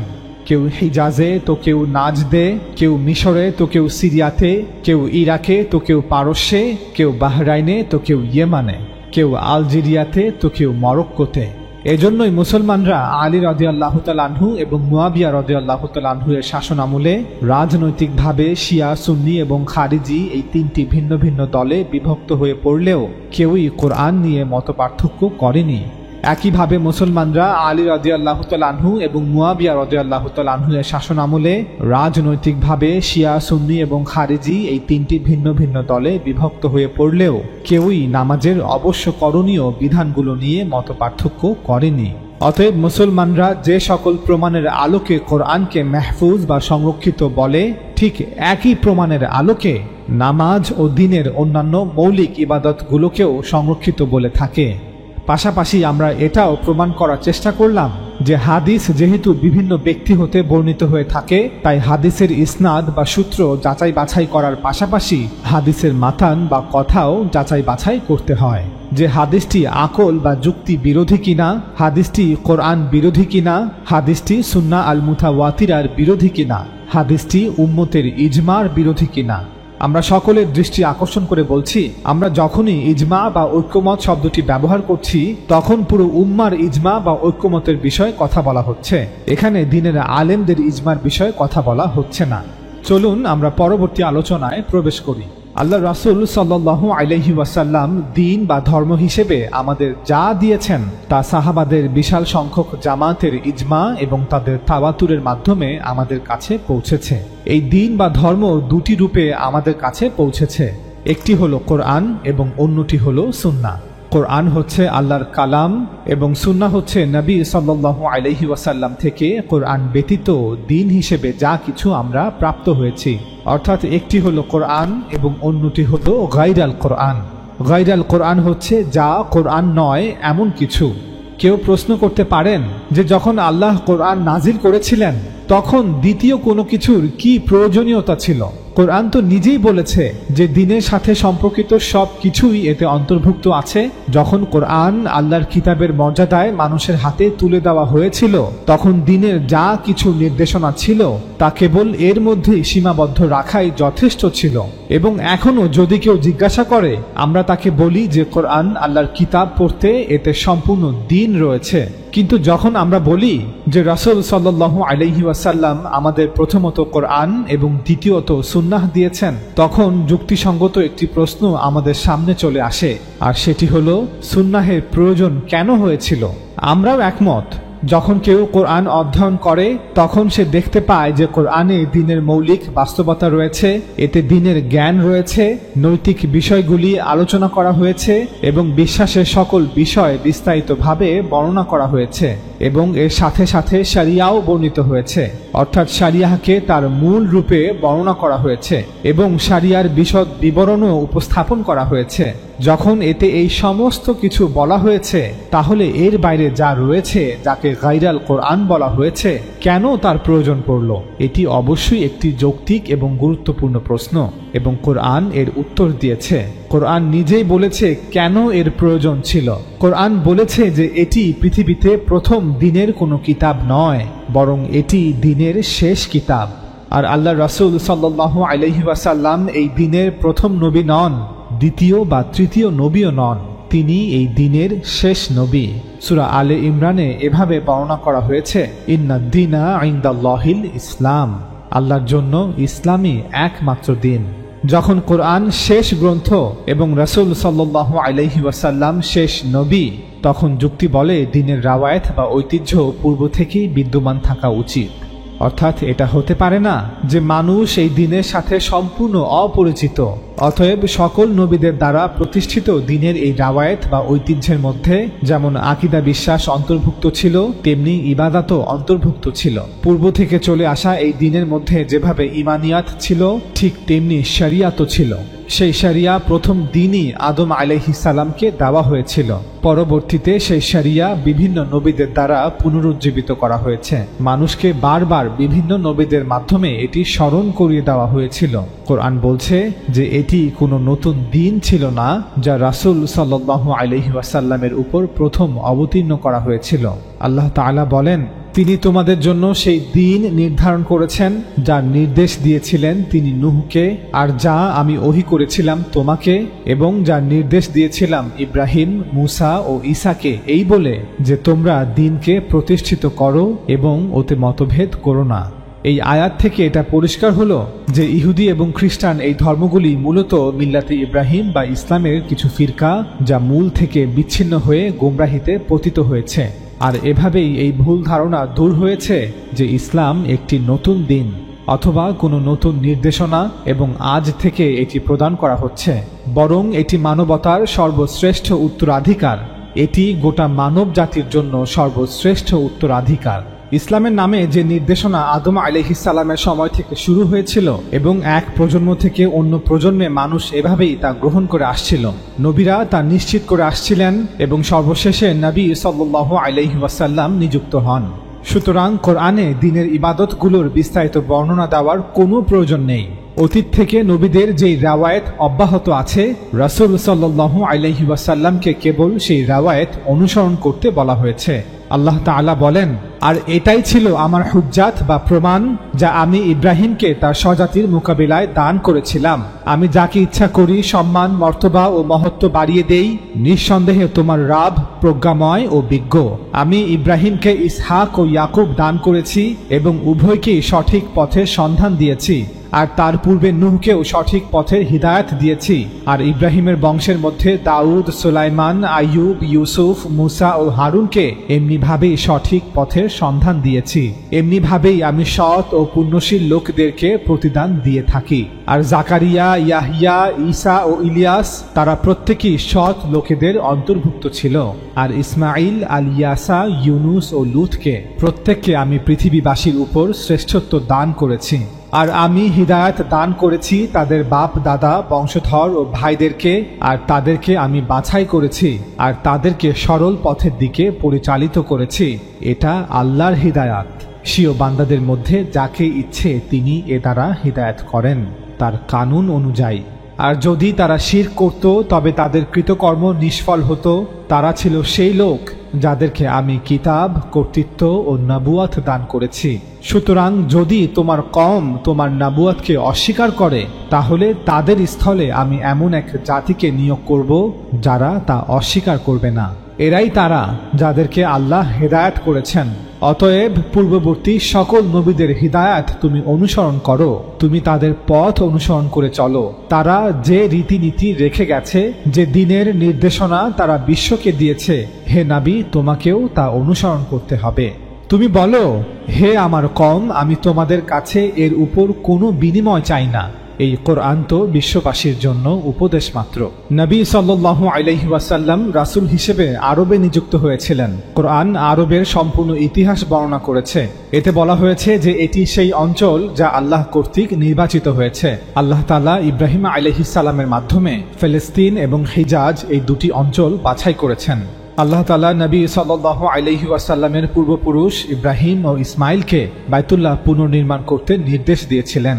ইসমাইল আলাইহিস সালাম ও তার সন্তানরা মুতাওয়াল্লি হিসেবে এই ঘরের দেখাশোনা করতেন, এটিকে শিরক মুক্ত রাখতেন এবং যারা এখানে সালাত, ইতিকাফ এবং তাওয়াফের জন্য আসত তাদের জন্য এটিকে সর্বদা প্রস্তুত রাখতেন। আল্লাহ তাআলা বলেন, আর স্মরণ করো যখন আমি কাবাকে মানুষের জন্য মিলন কেন্দ্র ও নিরাপদ স্থান বানালাম এবং আদেশ দিলাম যে তোমরা মাকামে ইব্রাহিমকে সালাতের স্থান রূপে গ্রহণ করো, অর্থাৎ মাকামে ইব্রাহিমে দাঁড়িয়ে কাবার দিকে কিবলামুখী হয়ে সালাত আদায় করো। আর আমি ইব্রাহিম ও ইসমাইলকে দায়িত্ব দিয়েছিলাম যে তোমরা আমার গৃহকে তাওয়াফকারী, ইতিকাফকারী, রুকুকারী, সিজদাকারীদের জন্য পবিত্র করো। এভাবেই ইব্রাহিম এবং ইসমাইল আলাইহিস সালামের মাধ্যমে আল্লাহর দ্বীন আরব ভূখণ্ডে পৌঁছেছিল।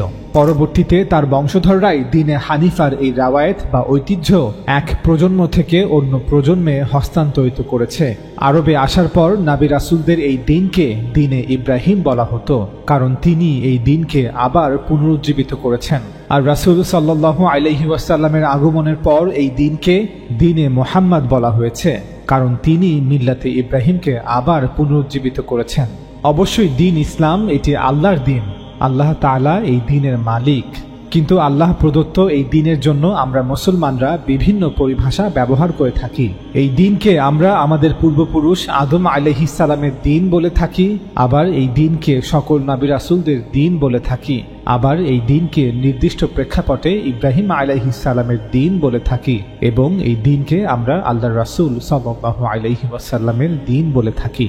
নবী সাল্লাল্লাহু আলাইহি ওয়াসাল্লামের আগমনের পূর্বে এই দিন সাধারণত ইব্রাহিম আলাইহিস সালামের আনা দিন বা হেদায়েতের সাথে সম্পর্কিত ছিল। তাই কোরআন নিজেই এই বাস্তবতাকে বুঝাতে একটি শব্দ গ্রহণ করেছে, আর সেটি হলো মিল্লাতে ইব্রাহিম। মিল্লাত অর্থ তারিকা বা পথ, ইব্রাহিম আলাইহিস সালামের পথ। আল্লাহ তাআলা বলেন, নিশ্চয় ইব্রাহিম ছিল এক উম্মাহ, আল্লাহর একান্ত অনুগত, একনিষ্ঠ, আর সে মুশরিকদের অন্তর্ভুক্ত ছিল না। অর্থাৎ আরবের মুশরিকদের দাবি সম্পূর্ণ মিথ্যা। ইব্রাহিম তো ছিল আল্লাহর অনুগ্রহের জন্য কৃতজ্ঞ। আল্লাহ তাকে মনোনীত করেছিলেন এবং তাকে পরিচালিত করেছিলেন সরল পথে। আমি তাকে দুনিয়াতে কল্যাণ দান করেছিলাম, আর আখিরাতেও সে অবশ্যই সৎকর্মশীলদের অন্তর্ভুক্ত। হে মুহাম্মদ, তারপর আমি তোমার প্রতি ওহী পাঠিয়েছি, তোমাকে নবুয়ত দান করেছি, বলেছি যে তুমি মিল্লাতে ইব্রাহিমের অনুসরণ করো, এবং সে মুশরিকদের অন্তর্ভুক্ত ছিল না। অতএব ইব্রাহিম আলাইহিস সালামের পথ, তার রাওয়ায়েত, যদিও এর বিকৃতি ঘটেছিল, যদিও এতে বেদাআতের সংমিশ্রণ হয়েছিল, যদিও শিরকের কালিমা এর গায়ে লেপন করা হয়েছিল, যদিও এর সংস্কারের প্রয়োজন ছিল, কিন্তু দিন তার মহিমায় এক প্রজন্ম থেকে অন্য প্রজন্মে হস্তান্তরিত হচ্ছিল। ইব্রাহিম আলাইহিস সালামের এই রাওয়ায়েত কুরাইশদের মধ্যে উপস্থিত ছিল। এমন নয় যে কুরাইশ গোত্র দিনের সাথে সম্পূর্ণ অপরিচিত ছিল।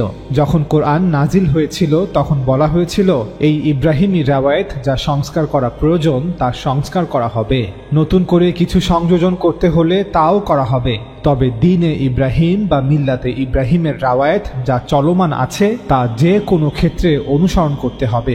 কেউ প্রশ্ন করতে পারেন যে আল্লাহ গায়রাল কোরআনের হেদায়েত কেন দিয়েছিলেন? পূর্ববর্তী সকল নবীদেরকে কি কিতাব ছাড়াও অন্য কিছু নির্দেশনা দেওয়া হয়েছিল? উত্তর, আল্লাহ তাআলার হেদায়েত সকল নবীদের জারি করা সুন্নাহ বা পথ দিয়েই শুরু হয়েছিল। কিতাব তো অনেক পরে এসেছিল। পূর্বে আল্লাহর দ্বীন কেবল জবানি হেদায়েত বা মৌখিক নির্দেশনা ছিল। যখন নবীদের দ্বারা মৌখিক নির্দেশনা দেওয়া হতো এবং তারা সেই নির্দেশনা বাস্তবায়ন করে দেখাতেন, তখন এটি মানুষের আমলে পরিণত হতো। অতএব নবীদের এই দীর্ঘ সিলসিলা বা ধারাবাহিকতায় কোনো বই ছিল না যা মানুষ পড়ত। নবীদের এই সুন্নাহ কিতাব হতে অনেক আদি, অবশ্যই কোরআন হতেও আদি। এই সুন্নাহ আদম আলাইহিস সালামের সময় থেকেই জারি করা হয়েছিল। এ কারণেই কোরআনে সুন্নাহের বিষয়ে বিস্তারিত আলোচনা করা হয়নি, শুধু নীতিগত অবস্থান থেকে সংক্ষেপে আলোচনা করা হয়েছে। মৌলিক নির্দেশনাগুলো উল্লেখ করা হয়েছে। যদি এই সুন্নাতে কিছু সংস্কারের প্রয়োজন হয় তবে সে বিষয়ে কোরআনে কথা বলা হয়েছে। মিল্লাতে ইব্রাহিমের সকল সুন্নাহ, যেমন নামাজ, রোজা, হজ, জাকাত, কুরবানি, এতেকাফ, খাতনা, এসবই আরবদের মধ্যে অব্যাহত ছিল এবং আরবের লোকেরা এর অনুসরণ করত, যদিও তারা শিরকে লিপ্ত ছিল। এবং ইব্রাহিম আলাইহিস সালামের সুন্নাতে কিছু বিদআত অন্তর্ভুক্ত করা হয়েছিল। এতে কিছু ত্রুটি ছিল, মানুষ কিছু জিনিস ভুলে গিয়েছিল। ধরুন, যদি এখন কোনো নবী আসেন, যদিও তা সম্ভব নয়, তবুও উদাহরণস্বরূপ বলছি, যদি এখন কোনো নবী আসেন এবং তাকে কোনো কিতাব দেয়া হয়, তখন সেই কিতাবে অবশ্যই নামাজ, রোজা, হজ, জাকাত এই ইবাদতগুলোর বিষয়ে বিস্তারিত আলোচনা থাকবে না। তবে ইবাদতের মধ্যে কোনো ত্রুটি থাকলে তা কিতাবের মাধ্যমে বা নবীর মাধ্যমে সংশোধন করা হবে। ইবাদতগুলোকে স্মরণ করিয়ে দেয়া হবে, ইবাদতের গুরুত্বকে বর্ণনা করা হবে। সময়ের সাথে সাথে যদি কোনো বিষয় হারিয়ে গিয়ে থাকে তবে তা পুনরুজ্জীবিত করা হবে। নতুন কিতাব যা অবতীর্ণ হবে তাতে সেই ইবাদতগুলো সম্পর্কে বিস্তারিত আলোচনা থাকবে না, যে সেগুলো কিভাবে আদায় করতে হবে, বরং রাসূলের মাধ্যমে এর সংশোধন করা হবে, যা আমরা ইতিমধ্যেই অনুসরণ করছিলাম। আমরা যে নির্দেশনাবলী সম্পর্কে অবগত, সেগুলি কেন প্রথমবারের ন্যায় কিতাবে আবার পুনরাবৃত্তি করা হবে? সুতরাং সুন্নাহ পূর্ব থেকেই বিদ্যমান। এটি সকল নবীদের দিন, সকল রাসূলগণ একই দিন জারি করেছেন এবং এটি সর্বশেষে আল্লাহর রাসূল সাল্লাল্লাহু আলাইহি ওয়াসাল্লাম দ্বারা জারি করা হয়েছে। এখন কেউ হয়তো প্রশ্ন করতে পারেন যে কিন্তু আল্লাহ কোরআনে বলেছেন রাসূল সাল্লাল্লাহু আলাইহি ওয়াসাল্লাম এবং তার কওম কিছু জানতো না, যেমন এভাবে আমি তোমার প্রতি প্রেরণ করেছি রূহ আমার নির্দেশ হতে, যেভাবে ঈসার কাছে পাঠিয়েছি। তুমি তো জানতে না কিতাব কি ও ঈমান কি, অর্থাৎ তুমি তো পরিপূর্ণভাবে জানতে না যে আল্লাহর আইন কি এবং ঈমানিয়াত ও আখলাকিয়াত কি। তিনি উম্মীদের মধ্যে তাদের একজনকে পাঠিয়েছেন রাসূল রূপে, যে তাদের নিকট আবৃত্তি করে তার আয়াতসমূহ, তাদেরকে পবিত্র করে এবং এ উদ্দেশ্যে শিক্ষা দেয় কিতাব ও হিকমা। ইতিপূর্বে তো তারা ছিল ঘোর বিভ্রান্তিতে। সুতরাং আল্লাহ তাআলা কেন বলেছেন যে রাসূল সাল্লাল্লাহু আলাইহি ওয়াসাল্লাম এবং তার কওম কিছু জানতো না? এর উত্তরে আমরা বলবো, এই আয়াতগুলোতে বলা হয়েছে যেভাবে বনি ইসরায়েলের মধ্যে কিতাব ও নবী রাসূলদের রাওয়ায়াত ছিল, তেমনিভাবে রাসূল সাল্লাল্লাহু আলাইহি ওয়াসাল্লামের জাতির মধ্যে এই রাওয়ায়াত ছিল না। এজন্যই ইহুদিরা আরবদেরকে উম্মি বলতো। ইব্রাহিম আলাইহিস সালামের পর প্রায় ২৫০০ বছর ধরে আরবের লোকেরা অথবা নবী সাল্লাল্লাহু আলাইহি ওয়াসাল্লামের জাতির লোকেরা নবী রাসূলদের মিল্লাতে ইব্রাহিমের ঐতিহ্য থেকে বিচ্ছিন্ন হয়ে পড়েছিল। ইসমাঈল আলাইহিস সালামের পর তাদের কাছে আর কোনো নবী আসেনি। সুতরাং যখন কোরআন নাজিল হয়েছিল তখন তাদের কাছে এর পূর্বে কোনো কিতাব ছিল না। কোরআনের আকারে এই কিতাব তাদেরকে প্রথমবার দেওয়া হয়েছে। বিশুদ্ধ ঈমান বা বিশ্বাস কি এবং এর বিস্তারিত কি, এ সমস্ত বিষয় মানুষ অনেকাংশে ভুলে গিয়েছিল, ফলে শিরকে লিপ্ত হয়ে পড়েছিল। যদিও তারা হজ ও উমরা করত, যদিও পশু কুরবানি করত, যদিও তারা সালাত বা নামাজ আদায় করত, যেমন আল্লাহ বলেন, আর কাবার নিকট তাদের সালাত বা নামাজ শীষ ও হাততালি ছাড়া আর কিছুই ছিল না। শীষ দেয়া অর্থ হলো মুখে শব্দ করা, যেমনটা হিন্দুরা মন্দিরে উলুধ্বনি দিয়ে থাকে। জাহিলরা বাইতুল্লাহর নিকটে এই আমলই করত। কাবার ভিতরে এবং চারপাশে রাখা মূর্তির উদ্দেশ্যে উলুধ্বনি দিত। এটাকেই তারা নামাজ মনে করে আল্লাহর নৈকট্য লাভের উদ্দেশ্যে এই মূর্তিগুলোর পূজা করত। অতএব সেই মুশরিক সালাত আদায়কারীর জন্য দুর্ভোগ যারা নিজেদের সালাতে অমনোযোগী। কুরাইশরা বাইতুল্লাহর মুতাওয়াল্লি বা রক্ষক ছিল, সুতরাং তারা একটি ধর্মীয় আচার হিসেবে নামাজ আদায় করত। ইব্রাহিম এবং ইসমাঈল আলাইহিস সালামের প্রতিষ্ঠিত ঐতিহ্যের যা কিছু অবশিষ্ট ছিল তার সাথে সামঞ্জস্য রেখেই এটি আদায় করা হতো। তাই রাসূল সাল্লাল্লাহু আলাইহি ওয়াসাল্লাম এবং তার কওম জানতেন না যে কিতাব কি এবং ঈমান কি। এই কথাটি একটি বিশেষ প্রেক্ষাপটে বলা হচ্ছে, অর্থাৎ বনী ইসরায়েলদের মধ্যে যেমন জ্ঞানের ঐতিহ্য, কিতাবের ঐতিহ্য, নবী রাসূলদের ঐতিহ্য ছিল, তেমনটি তাদের মধ্যে ছিল না। আল্লামা উস্তাদ জাভেদ আহমেদ গামিদি তার বই মিজানে সুন্নাহকে সংজ্ঞায়িত করেছেন এভাবে: সুন্নাহ বলতে আমরা দ্বীনে ইব্রাহিমের সেই রাওয়ায়াত বা ঐতিহ্যকে বোঝাচ্ছি যা নবী সাল্লাল্লাহু আলাইহি ওয়াসাল্লাম কর্তৃক সংস্কার ও পুনর্জাগরণের পর এবং এতে কিছু সংযোজন করার পর দ্বীনের মর্যাদায় তার অনুসারীদের মধ্যে জারি করে দিয়েছেন। কোরআনে আপনি সাল্লাল্লাহু আলাইহি ওয়াসাল্লামকে মিল্লাতে ইব্রাহিম অনুসরণ করার নির্দেশ দেওয়া হয়েছে এবং রাসূল সাল্লাল্লাহু আলাইহি ওয়াসাল্লাম কর্তৃক জারি করা এই রাওয়ায়াত সেই মিল্লাতে ইব্রাহিমেরই অংশ। শাহ ওয়ালিউল্লাহ দেহলভী তার কিতাব হুজ্জাতুল আল বালিগাতে লিখেন, রাসূল সাল্লাল্লাহু আলাইহি ওয়াসাল্লাম যে শরিয়া এনেছেন, যদি আপনি তার বাস্তবতা বুঝতে চান এবং এর অর্থ নিয়ে চিন্তা করতে চান, তাহলে প্রথমত আপনার যে জিনিসটি বোঝা উচিত বা যা নিয়ে আপনার গবেষণা করা উচিত তা হলো আরবের উম্মীদের সেই পরিস্থিতি যেখানে নবী সাল্লাল্লাহু আলাইহি ওয়াসাল্লাম নিযুক্ত হয়েছিলেন। কারণ দ্বীনের কাঠামোর উপাদান ছিল রাসূল সাল্লাল্লাহু আলাইহি ওয়াসাল্লামের কওম। এরপর দ্বিতীয়ত আমাদের বুঝতে হবে নবী সাল্লাল্লাহু আলাইহি ওয়াসাল্লামের সংস্কারের ফলে কি পরিস্থিতি তৈরি হয়েছিল, তাহলেই আমরা পরিবর্তনগুলো সম্পর্কে ধারণা পেতে পারব।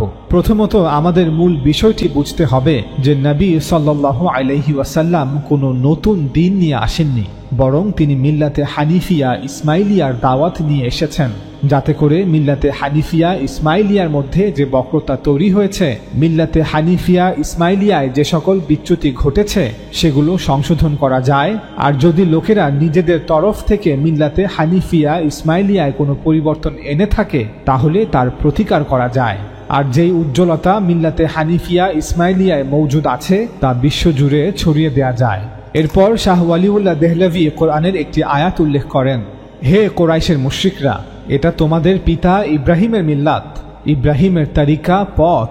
তিনি পূর্বে তোমাদের নামকরণ করেছেন মুসলিম এবং এই কিতাব কোরআনেও তোমাদের নাম মুসলিম রাখা হয়েছে, যাতে রাসূল তোমাদের জন্য সাক্ষী স্বরূপ হয় আর তোমরা আরবরা সাক্ষী হও গোটা মানব জাতির জন্য। নবী তোমাদের কাছে আমার বার্তা পৌঁছে দিয়েছেন, এবার তোমরা রোম পারস্য সহ সমগ্র দুনিয়ার সামনে তাওহীদের এই বার্তাকে ঘোষণা করবে। অর্থাৎ রাসূল সাক্ষী তার কওমের উপর এবং তার কওম পরবর্তীতে সাক্ষী হবে তৎকালীন গোটা বিশ্বের উপর, এবং পরবর্তীতে মুসলিম উম্মার প্রতিটি প্রজন্ম তাদের সময়কার গোটা বিশ্ববাসীর জন্য সাক্ষী হবে। সুতরাং তোমরা সালাত কায়েম করো, যাকাত দাও এবং আল্লাহকে ভয় করো, তিনিই তোমাদের অভিভাবক, তিনিই কত উত্তম অভিভাবক এবং কত উত্তম সাহায্যকারী।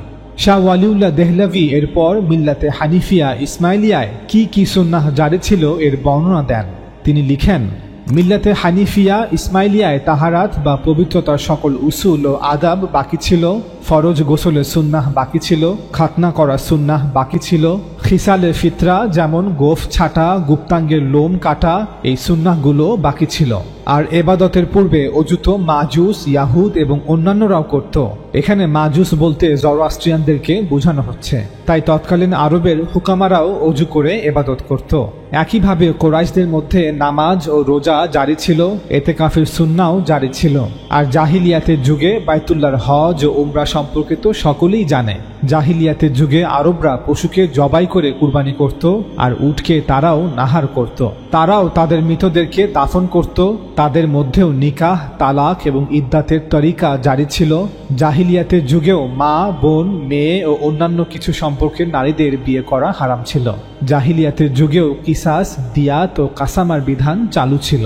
আল্লাহ তাআলা রাসূল সাল্লাল্লাহু আলাইহি ওয়াসাল্লামের মাধ্যমে দ্বীনে ইব্রাহিমের এই রাওয়ায়াতগুলোকে সংস্কার করেছেন, নতুন করে পুনরুজ্জীবিত করেছেন।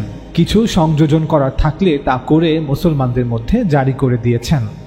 সুন্নাতের মাধ্যমে দ্বীন হিসেবে আমরা যা পেয়েছি তা নিম্নরূপ। ইবাদত হিসেবে আমরা পেয়েছি নামাজ, যাকাত ও সদকায়ে ফিতর, রোজা ও ইতিকাফ, হজ ও ওমরা, কুরবানি এবং আইয়ামে তাশরিকের তাকবীর।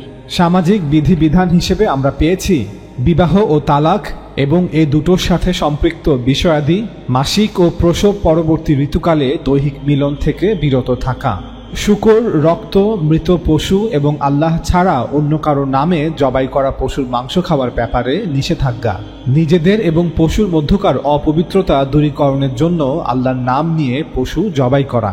সামাজিক রীতিনীতি ও শিষ্টাচার সম্পর্কিত সুন্নাহগুলো হল আল্লাহর নাম নিয়ে পানাহার শুরু করা এবং তা ডান হাত দিয়ে সম্পন্ন করা, সাক্ষাতের সময় আসসালামু আলাইকুম বলা ও তার জবাব দেয়া, হাঁচি দেওয়ার পর আলহামদু বলা এবং তার জবাবে বলা ইয়ারহামুকাল্লাহ, গোফ বা মোচ ছোট রাখা, নাভির নিচের পশম কাটা, বগলের পশম পরিষ্কার করা, বড় হওয়া নখ কেটে ফেলা, পুরুষদের খাতনা করা, নাক, মুখ এবং দাঁতের পরিচ্ছন্নতা, ইস্তিনজা অর্থাৎ প্রসাব পায়খানার পর পরিচ্ছন্নতা অর্জন করা, মাসিক ও প্রসব পরবর্তী ঋতুর পর গোসল করা, জানাবাতের গোসল অর্থাৎ বীর্যপাত ও যৌন মিলনের পর গোসল করা, মৃত ব্যক্তিকে গোসল দেয়া, মৃত ব্যক্তির দাফন কাফনের বন্দোবস্ত করা, ঈদ উল ফিতর এবং ঈদ উল আযহা।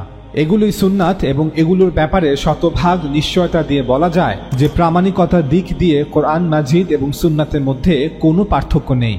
কোরআন মাজিদ আমরা যেভাবে সাহাবীগণের ইজমা ও মৌখিক তাওয়াতুরের মাধ্যমে পেয়েছি, ঠিক তেমনি সুন্নাতও আমরা ইজমা এবং ব্যবহারিক তাওয়াতুরের মাধ্যমে পেয়েছি। কোরআন মাজিদের ন্যায় সুন্নাতও প্রতিটি যুগের মুসলমানদের ইজমা দ্বারা প্রতিষ্ঠিত। তাই সুন্নাতের ব্যাপারে তর্ক বিতর্ক ও বাদানুবাদের কোনো সুযোগ নেই। এ তো গেল বনি ইসমাইলের ইতিহাস। চলুন এবার ইব্রাহিম আলাইহিস সালামের আরেক শাখা বানি ইসহাক বা বানি ইসরায়েলের ইতিহাস জেনে আসি বানি ইসরায়েল দ্বীনে ইব্রাহিমের এই রাওয়ায়াতগুলোকে কিভাবে অনুসরণ করেছে। ইব্রাহিম আলাইহিস সালামের পর তার পুত্র ইসহাক আলাইহিস সালামকে ফিলিস্তিন অঞ্চলের নবী করা হয়, আর তার বড় ভাই ইসমাইল আলাইহিস সালামকে মক্কাতে নবী করা হয়। ইসহাক আলাইহিস সালামের মৃত্যুর পর তার পুত্র ইয়াকুব বা ইসরাইল আলাইহিস সালামকে নবী করা হয়। ইসরাইল আলাইহিস সালাম জীবিত থাকাকালীন ইউসুফ আলাইহিস সালামকে মিশরের নবুয়ত দান করা হয়। সে সময় মিশরের রাজা ছিলেন আখনাটেন, যিনি ইউসুফ আলাইহিস সালামের দাওয়াত গ্রহণ করে মিশরীয় বহু ঈশ্বরবাদ ত্যাগ করেন এবং এক ঈশ্বরবাদ ধর্মে ধর্মান্তরিত হন। রাজা আখনাটেনের শাসনামলেই বানি ইসরাইল হিজরত করে মিশর চলে আসে। পরবর্তীতে ইউসুফ আলাইহিস সালামের মৃত্যুর প্রায় 100 বছর পর মুসা আলাইহিস সালামকে নবুয়ত দান করা হয়। সে সময় মিশরের ফেরাউন বা রাজা ছিল দ্বিতীয় রামসেস। মুসা আলাইহিস সালাম বনী ইসরাইলকে নিয়ে মিশর ত্যাগ করার পর আল্লাহ তাআলা তাকে কিতাব দান করেন এবং তার মাধ্যমে দ্বীনে ইব্রাহিমের প্রায় 400 বছর পুরনো রাওয়ায়াতগুলোকে একে একে সংস্কার করেন। রাওয়ায়াতগুলোকে নতুন করে পুনরুজ্জীবিত করেন। রাওয়ায়াতে কিছু সংযোজন করা থাকলে তা করে বনী ইসরাইলের মধ্যে জারি করে দেন। ওল্ড টেস্টামেন্ট বা তানাখে সালাত বা নামাজ সম্পর্কে বলা হচ্ছে, প্রভু মুসাকে বললেন, তুমি হারুন, নাদব, অবিহু এবং ইসরায়েলের 70 জন প্রবীণ নেতৃবৃন্দ তুর পর্বতের উপর উঠে এসে দূর থেকে আমার উপাসনা করো, কিন্তু মুসা একাই প্রভুর কাছে আসবে। বুক অফ এক্সোডাস অধ্যায় 24। তখন তাওরাত লাভের পর মুসা সঙ্গে সঙ্গে হাঁটু গেড়ে বসল ও ভূমি মাথা নত করে মাটিতে মাথা ঠেকিয়ে প্রভুর কাছে প্রার্থনা করল। বুক অফ এক্সোডাস অধ্যায় 34। প্রভু বললেন, তারপর তুমি অবশ্যই প্রভু তোমার ঈশ্বরের সামনে সেই ফসল নামিয়ে রেখে নত হয়ে তার উপাসনা করবে, অর্থাৎ সালাত বা নামাজ আদায় করবে। বুক অফ ডিউটেরোনমি অধ্যায় 26। জাবুরেও সালাতের কথা উল্লেখ করা হয়েছে, এসো আমরা অবনত হয়ে তার উপাসনা করি, যে প্রভু আমাদের সৃষ্টি করেছেন তার প্রশংসা করি। বুক অফ সাম বা জাবুর অধ্যায় 95। ওল্ড টেস্টামেন্ট বা তানাখের এই অধ্যায়গুলোতে সালাতের কথা উল্লেখ থাকলেও কিভাবে সালাত আদায় করতে হবে, কোন কোন ওয়াক্তে সালাত আদায় করতে হবে তার বিস্তারিত বর্ণনা দেওয়া হয়নি। কারণ সালাত কোনো নতুন এবাদত নয় যা শুরু থেকে আলোচনা করতে হবে। সালাত সকল নবী রাসূলদের আমল এবং মিল্লাতে ইব্রাহিমের একটি প্রসিদ্ধ এবাদত। বনী ইসরাইল তাদের আমলের মাধ্যমে এক প্রজন্ম থেকে অন্য প্রজন্মে এই এবাদতকে হস্তান্তর করে আসছে। তারা এখনও দিনে 3 ওয়াক্তে সালাত আদায় করে থাকে। ভোরবেলার সালাতকে তারা সাখারিত বলে, দুপুরের সালাতকে তারা মিনখা বলে, আর সন্ধ্যার সালাতকে তারা মাআরিব বলে।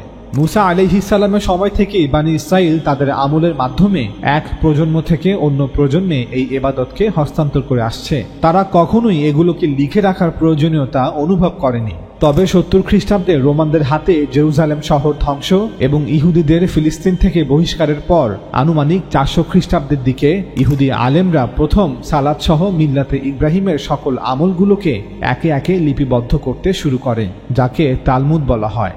এর কারণ ছিল ইহুদিদেরকে ফিলিস্তিন শহর থেকে বের করে দেওয়ার পর ইহুদিরা গোটা আরব বিশ্বে ছড়িয়ে পড়ে। তাই ঐতিহ্যকে ধরে রাখার উদ্দেশ্যেই ইহুদি আলেমরা প্রথমবারের মতো এই আমলগুলির পদ্ধতি লিপিবদ্ধ করা শুরু করে। মুসা আলাইহিস সালামের পরবর্তী সময় হতে তাওরাতের যে অংশটুকু প্রায় 2000 বছর মৌখিক অবস্থায় ছিল তা তালমুদে লিখিত আকারে রয়েছে। ইহুদিরা তাওরাতকে 2 ভাগে ভাগ করে থাকে। 1. লিখিত তাওরাত, অর্থাৎ ওল্ড টেস্টামেন্টের প্রথম 5টি বই, জেনেসিস, এক্সোডাস, লেভিটিকাস, নাম্বারস এবং ডিউটেরোনমি। 2. মৌখিক তাওরাত, অর্থাৎ মুসা আলাইহিস সালাম কর্তৃক জারিকৃত সকল সুন্নাহ, সকল ইবাদত এবং ইবাদতের আনুষঙ্গিক সকল বিষয়াদি যা বনী ইসরাইল 1000 বছর ধরে তাদের স্মৃতি ও আমলের মাধ্যমে সংরক্ষণ করে রেখেছে এবং প্রজন্ম হতে প্রজন্ম তার উপর আমল করে আসছে। ঠিক যেভাবে আমরা মুসলমানরা রাসূল সাল্লাল্লাহু আলাইহি ওয়াসাল্লামের সকল শিক্ষাকে 2 ভাগে ভাগ করে থাকি। 1. কোরআন, যা মুখস্থ এবং লিখিত। 2.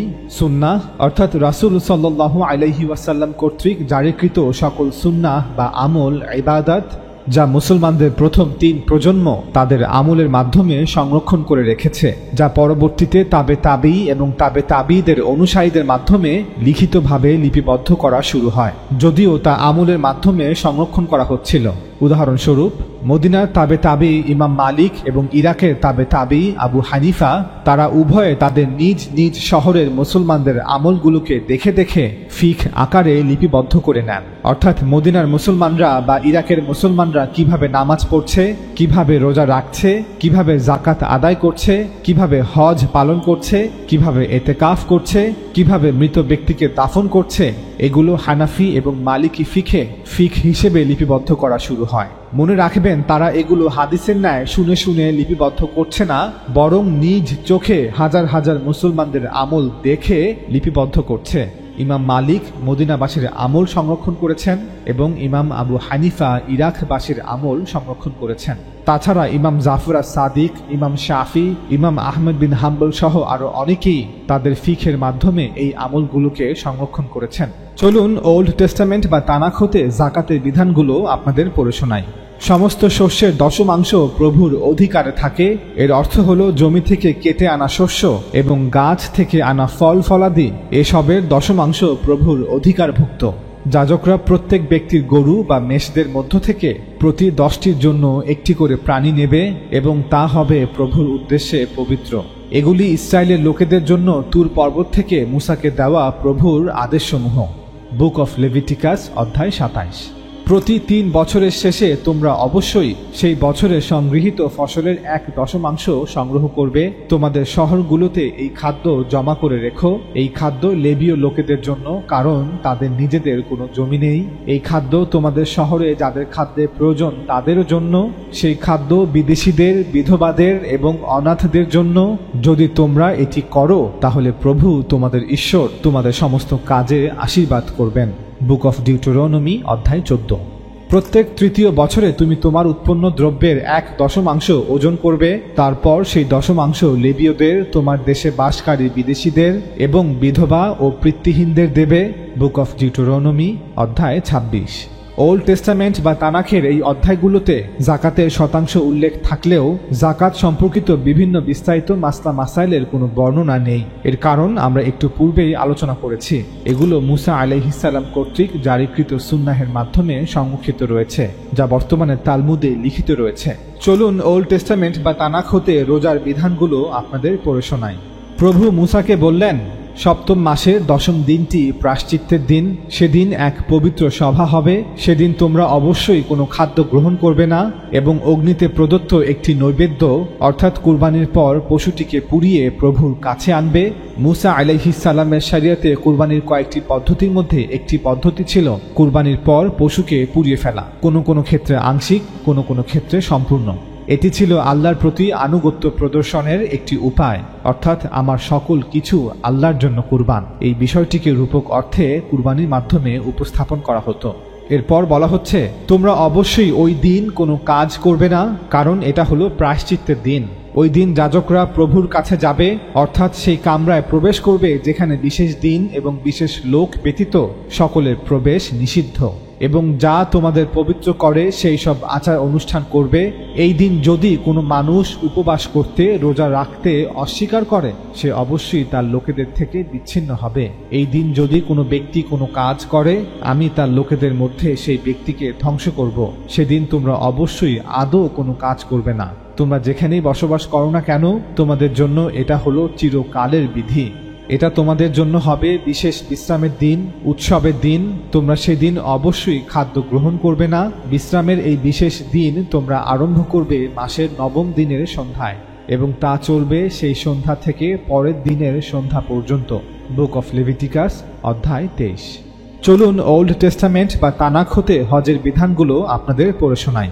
বছরে 3 বার তোমাদের সমস্ত লোক, অর্থাৎ বনি ইসরায়েলের প্রত্যেক নর নারী সর্বশক্তিমান প্রভু ইসরায়েলের ঈশ্বরের সামনে উপস্থিত হবে, অর্থাৎ জেরুজালেমে তৈরি তার ঘরের সামনে উপস্থিত হবে, যেখানে সেই সাক্ষ্য সিন্দুক রাখা আছে। বুক অফ এক্সোডাস অধ্যায় 34।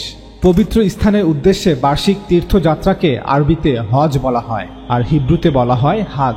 হিব্রু ভাষায় হাগ শব্দের অর্থ উৎসব বা উদযাপন।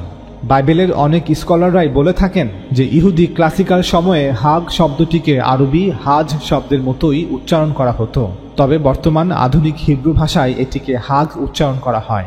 জেরুজালেমে প্রথম মসজিদ নির্মাণের পর সুলাইমান আলাইহিস সালাম হজের এই দিনটিকেই মসজিদে প্রথম ইবাদতের দিন হিসেবে বেছে নিয়েছিলেন। তানাখে বলা হচ্ছে, এরপর রাজা সুলাইমান ইসরায়েলের সমস্ত প্রবীণ ব্যক্তি, পরিবার গোষ্ঠীর প্রধান ও নেতাদের তার কাছে জেরুজালেমে ডেকে পাঠালেন। সুলাইমান দাউদ নগরী থেকে সাক্ষ্য সিন্দুকটি মন্দিরে আনার সময় তার সঙ্গে যোগ দেবার জন্য এই সব ব্যক্তিদের ডেকে পাঠিয়েছিলেন, যাতে সকলে মিলে জেরুজালেমে নির্মিত নতুন মসজিদে এই সাক্ষ্য সিন্দুকটি স্থাপন করে। অতঃপর এথানিম মাসে অর্থাৎ সপ্তম মাসের ফসল সঞ্চয়ের উৎসবের সময় ইসরায়েলের সমস্ত বাসিন্দা এসে রাজা সুলাইমানের সঙ্গে যোগদান করল। সমস্ত প্রবীণরা এসে নির্দিষ্ট স্থানে পৌঁছানোর পর যাজকরা সেই প্রভুর পবিত্র সিন্দুক, ঈশ্বরের উপাসনার জন্য ব্যবহৃত পবিত্র তাঁবুটি ও তাঁবুর জিনিসপত্র বয়ে নিয়ে চলল। লেবীয়রা এই কাজে যাজকদের সাহায্য করেছিল। রাজা সলোমন ও ইসরায়েলের সমস্ত বাসিন্দারা সেই পবিত্র সিন্দুকের সামনে একত্রিত হবার পর অগণিত পশু বলি দেওয়া হলো। তারপর যাজকরা প্রভুর সেই পবিত্র সিন্দুকটিকে মন্দিরের পবিত্রতম স্থানে, যেখানে সিন্দুক রাখার জায়গা, সেখানে স্থাপন করল। সিন্দুকটিকে ফেরেশতাদের মূর্তির ডানার তলায় এমনভাবে রাখা হলো যাতে ফেরেশতাদের ছড়ানো ডানা সেই সিন্দুকটা ও সিন্দুকটার বহনদণ্ডের উপর মেলা থাকে। তারপর সুলাইমান এক সুদীর্ঘ মন্ত্র উচ্চারণে প্রভুর প্রার্থনা করলেন। তিনি বললেন, ধন্য প্রভু ইসরায়েলের ঈশ্বর মহামহিম, আমার পিতা দাউদকে তিনি যেসব প্রতিশ্রুতি দিয়েছিলেন তার সবই তিনি পালন করেছেন। প্রভু আমার পিতাকে বলেছিলেন, আমি আমার সমস্ত লোকেদের ইসরায়েলীয়দের মিশর থেকে নিয়ে এসেছি, কিন্তু এখন পর্যন্ত আমি মসজিদ নির্মাণের জন্য ইসরায়েলের কোনো নগর বেছে নেইনি, আর আমার লোকেদের ইসরায়েলীয়দের পরিচালনার জন্য কোনো ব্যক্তিকে মনোনীত করিনি। এবার আমি আমার উপাসনার জন্য জেরুজালেম শহরকে বেছে নিলাম, আর দাউদকে বেছে নিলাম আমার লোকেদের ইসরায়েলীয়দের শাসন করার জন্য। আমার পিতা দাউদ প্রভু ইসরায়েলের ঈশ্বরের জন্য একটি মসজিদ বানাতে খুবই উৎসুক ছিলেন। প্রভু যে প্রতিশ্রুতি দিয়েছিলেন আজ তিনি সেই কথা রাখলেন। আমার পিতা দাউদের জায়গায় এখন আমি রাজা হয়েছি। প্রভুর প্রতিশ্রুতি মতো আমি এখন ইসরায়েল শাসন করি এবং প্রভু ইসরায়েলের ঈশ্বরের জন্য আমি এই মসজিদ বানিয়েছি। পবিত্র এই সিন্দুকটি রাখার জন্য আমি মন্দিরের ভেতর একটা জায়গা রেখেছি। ওই পবিত্র সিন্দুকের ভেতরে প্রভুর সঙ্গে আমাদের পূর্বপুরুষদের যে চুক্তি হয় তা রাখা আছে। আমাদের পূর্বপুরুষদের মিশর থেকে নিয়ে আসার সময় প্রভু তাদের সঙ্গে এই চুক্তি করেছিলেন। তারপর সুলাইমান প্রভুর বেদির সামনে গিয়ে দাঁড়ালেন, আর সবাই তার সামনে গিয়ে দাঁড়ালো। সুলাইমান তার হাত প্রসারিত করলেন, আকাশের দিকে তাকালেন এবং বললেন, হে প্রভু ইসরায়েলের ঈশ্বর, পৃথিবীর এই আকাশ এবং এই পৃথিবীতে আপনার মতো কোনো ঈশ্বর নেই। আপনি আপনার লোকেদের সঙ্গে করুণাবশত চুক্তিবদ্ধ হয়েছিলেন এবং আপনি আপনার প্রতিশ্রুতি রেখেছেন। যে সমস্ত লোক আপনাকে অনুসরণ করে আপনি তাদের সহায় হয়ে থাকেন। আপনি আপনার সেবক আমার পিতা দাউদকে যা প্রতিশ্রুতি দিয়েছিলেন তা রেখেছেন। নিজের মুখে আপনি যা প্রতিশ্রুতি দিয়েছিলেন আপনার অসীম ক্ষমতার বলে আজ তাকে সত্য করেছেন। সেদিন মসজিদ থেকে রাজা সুলাইমান ও ইসরায়েলের লোকেরা এইভাবে ছুটি উদযাপন করেছিল। উত্তরে হমাতের প্রবেশদ্বার থেকে দক্ষিণে মিশর পর্যন্ত ইসরায়েলের সমস্ত বাসিন্দাই সেদিন সেখানে উপস্থিত ছিল। তারা 7 দিন ধরে পানাহার, উৎসব ও স্ফূর্তির মধ্য দিয়ে প্রভুর সঙ্গে সময় কাটালো। তারপর আরও 7 দিন সেখানে থাকলো, অর্থাৎ একটানা 14 দিন ধরে তারা উৎসব করল। পরের দিন সুলাইমান সকলকে বাড়িতে ফিরে যেতে বললেন। তারা সকলে রাজাকে ধন্যবাদ দিয়ে তার কাজ থেকে বিদায় নিয়ে বাড়ি ফিরে গেল। বুক অফ সেকেন্ড কিংস অধ্যায় 8। প্রভু মূসাকে বললেন, ইসরায়েলের লোকেদের বলো, সপ্তম মাসের 15 দিনের দিন হলো কুটির উৎসব পালনের দিন। প্রভুর উদ্দেশ্যে এই উৎসব 7 দিন ধরে চলবে। প্রথম দিনে একটি পবিত্র সভা হবে। তোমরা অবশ্যই সেদিন কোনো কাজ করবে না।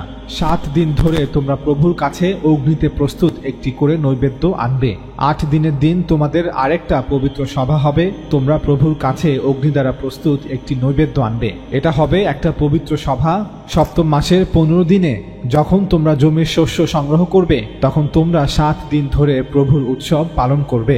তোমরা প্রথম দিন ও সপ্তম দিনে বিশ্রাম করবে।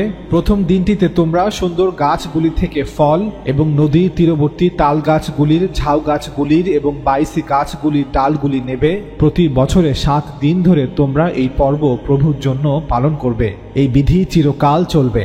সপ্তম মাসে তোমরা এই পর্ব পালন করবে। তোমরা 7 দিন ধরে নিজের ঘরে না থেকে অস্থায়ী কুটির তাঁবু করে বসবাস করবে, যাতে ইসরায়েলে তোমাদের সমস্ত উত্তরপুরুষ জানে যে তাদের পূর্বপুরুষদের মিশর থেকে বের করে আনার সময় আমি ইসরায়েলের লোকেদের অস্থায়ী আবাসে বসবাসের ব্যবস্থা করেছিলাম।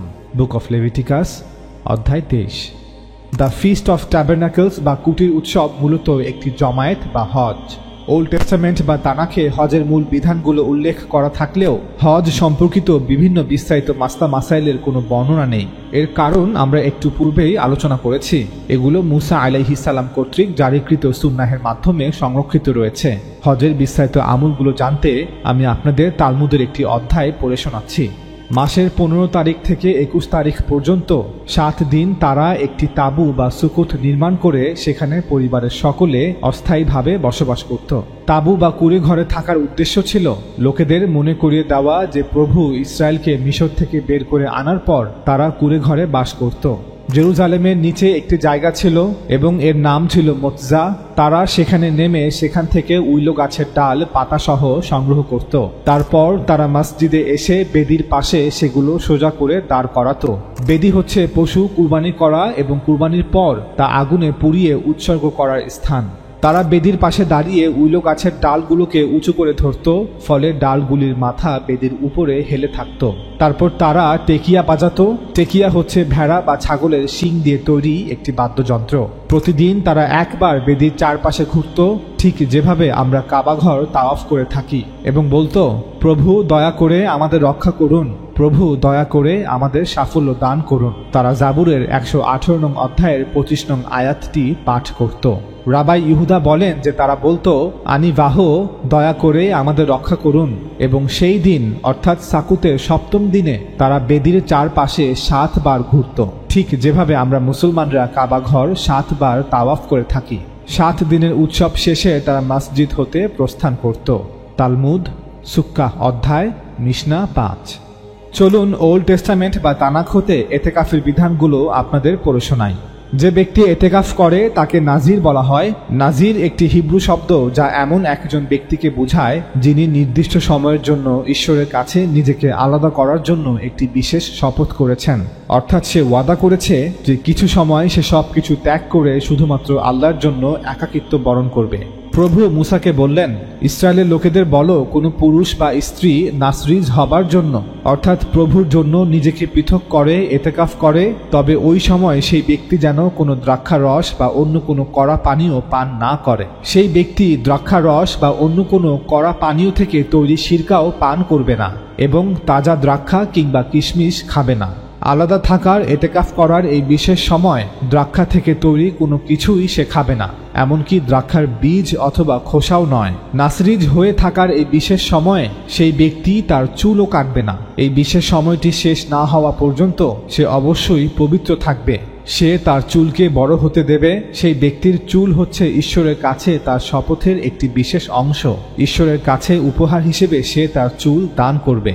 সুতরাং আলাদা থাকার এই বিশেষ সময়টি শেষ না হওয়া পর্যন্ত সেই ব্যক্তি তার চুল কাটবে না, তাকে বাড়তে দেবে। তার পৃথক থাকার নির্দিষ্ট সময় এতেকাফের সময় শেষ হওয়ার পরে নাসরিজ অবশ্যই সমাগম তাঁবুর প্রবেশ পথে যাবে এবং প্রভুর কাছে তার যা কিছু উৎসর্গ করার তা করবে। তার উৎসর্গ অবশ্যই হবে একটি নিখুঁত 1 বছর বয়স্ক পুরুষ মেষ শাবক, যা হোম বলির জন্য উৎসর্গ করা হবে। হোম বলি হচ্ছে যখন কোনো কুরবানিকে আগুনে পুড়িয়ে ফেলা হয়। একটি নিখুঁত 1 বছর বয়স্ক স্ত্রী মেষ শাবক, যা পাপার্থক বলির জন্য উৎসর্গ করা হবে। একটি নিখুঁত মেষ বা মঙ্গল নৈবেদ্যের জন্য উৎসর্গ করা হবে। এরপর নাসরিজ সমাগম তাঁবুর প্রবেশ পথে যাবে। সেখানে সে তার এই উৎসর্গ করা চুল কেটে ফেলবে এবং যে আগুন মঙ্গল নৈবেদ্যের জন্য উৎসর্গীকৃত নৈবেদ্যের নিচে জ্বলছে তাতে মুন্ডন করা সেই চুল ফেলে দেওয়া হবে। যে ব্যক্তি নাসরিজ শপথ করবে, এতেকাফ করবে বলে মনস্থ করেছে, তার জন্য ওইগুলি হলো নিয়ম। ওই ব্যক্তি অবশ্যই প্রভুকে ওই সব উপহার দেবে। এছাড়াও যদি কোনো ব্যক্তি আরো কিছু বেশি দিতে সক্ষম হয় এবং তা দেবার জন্য শপথ করে থাকে, তাহলে তাকে অবশ্যই তার শপথ রাখতে হবে। তবে তাকে অবশ্যই কমপক্ষে ওই সব জিনিসপত্র দিতেই হবে যা নাসরিজ শপথের নিয়মে তালিকাভুক্ত হয়েছে। প্রভু মুসাকে বললেন, হারুন এবং তার পুত্রদের বলে দাও যে এভাবেই তারা ইসরায়েলের লোকেদের আশীর্বাদ করবে। তারা বলবে, প্রভু তোমাদের আশীর্বাদ করুন এবং রক্ষা করুন। প্রভু তোমাদের প্রতি সদয় হন এবং তোমাদের করুণা প্রদর্শন করুন। প্রভু তোমাদের প্রার্থনার উত্তর দিন এবং তোমাদের শান্তি দিন। এরপর প্রভু বললেন, ইসরায়েলের লোকেদের আশীর্বাদ করার জন্য হারুন এবং তার পুত্ররা আমার নাম ব্যবহার করবে এবং আমি তাদের আশীর্বাদ করব। বুক অফ নাম্বারস অধ্যায় 6। আমরা এই অধ্যায় হতে এটাও জানতে পারলাম যে মাথা মুন্ডন করা মূলত আল্লাহর দরবারে আত্মসমর্পণ এবং নিজেকে উৎসর্গ করার একটি প্রতীকী আমল।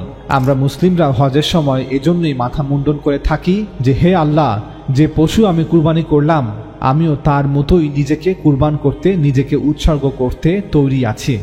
আমরা এই দীর্ঘ আলোচনা হতে প্রমাণ করার চেষ্টা করলাম যে মিল্লাতে ইব্রাহিমের দুটি শাখা অর্থাৎ বানি ইসমাইল এবং বানি ইসরাইলের সকল আমলগুলো মৌলিকভাবে একই রকম ছিল এবং বর্তমানেও একই রকম আছে।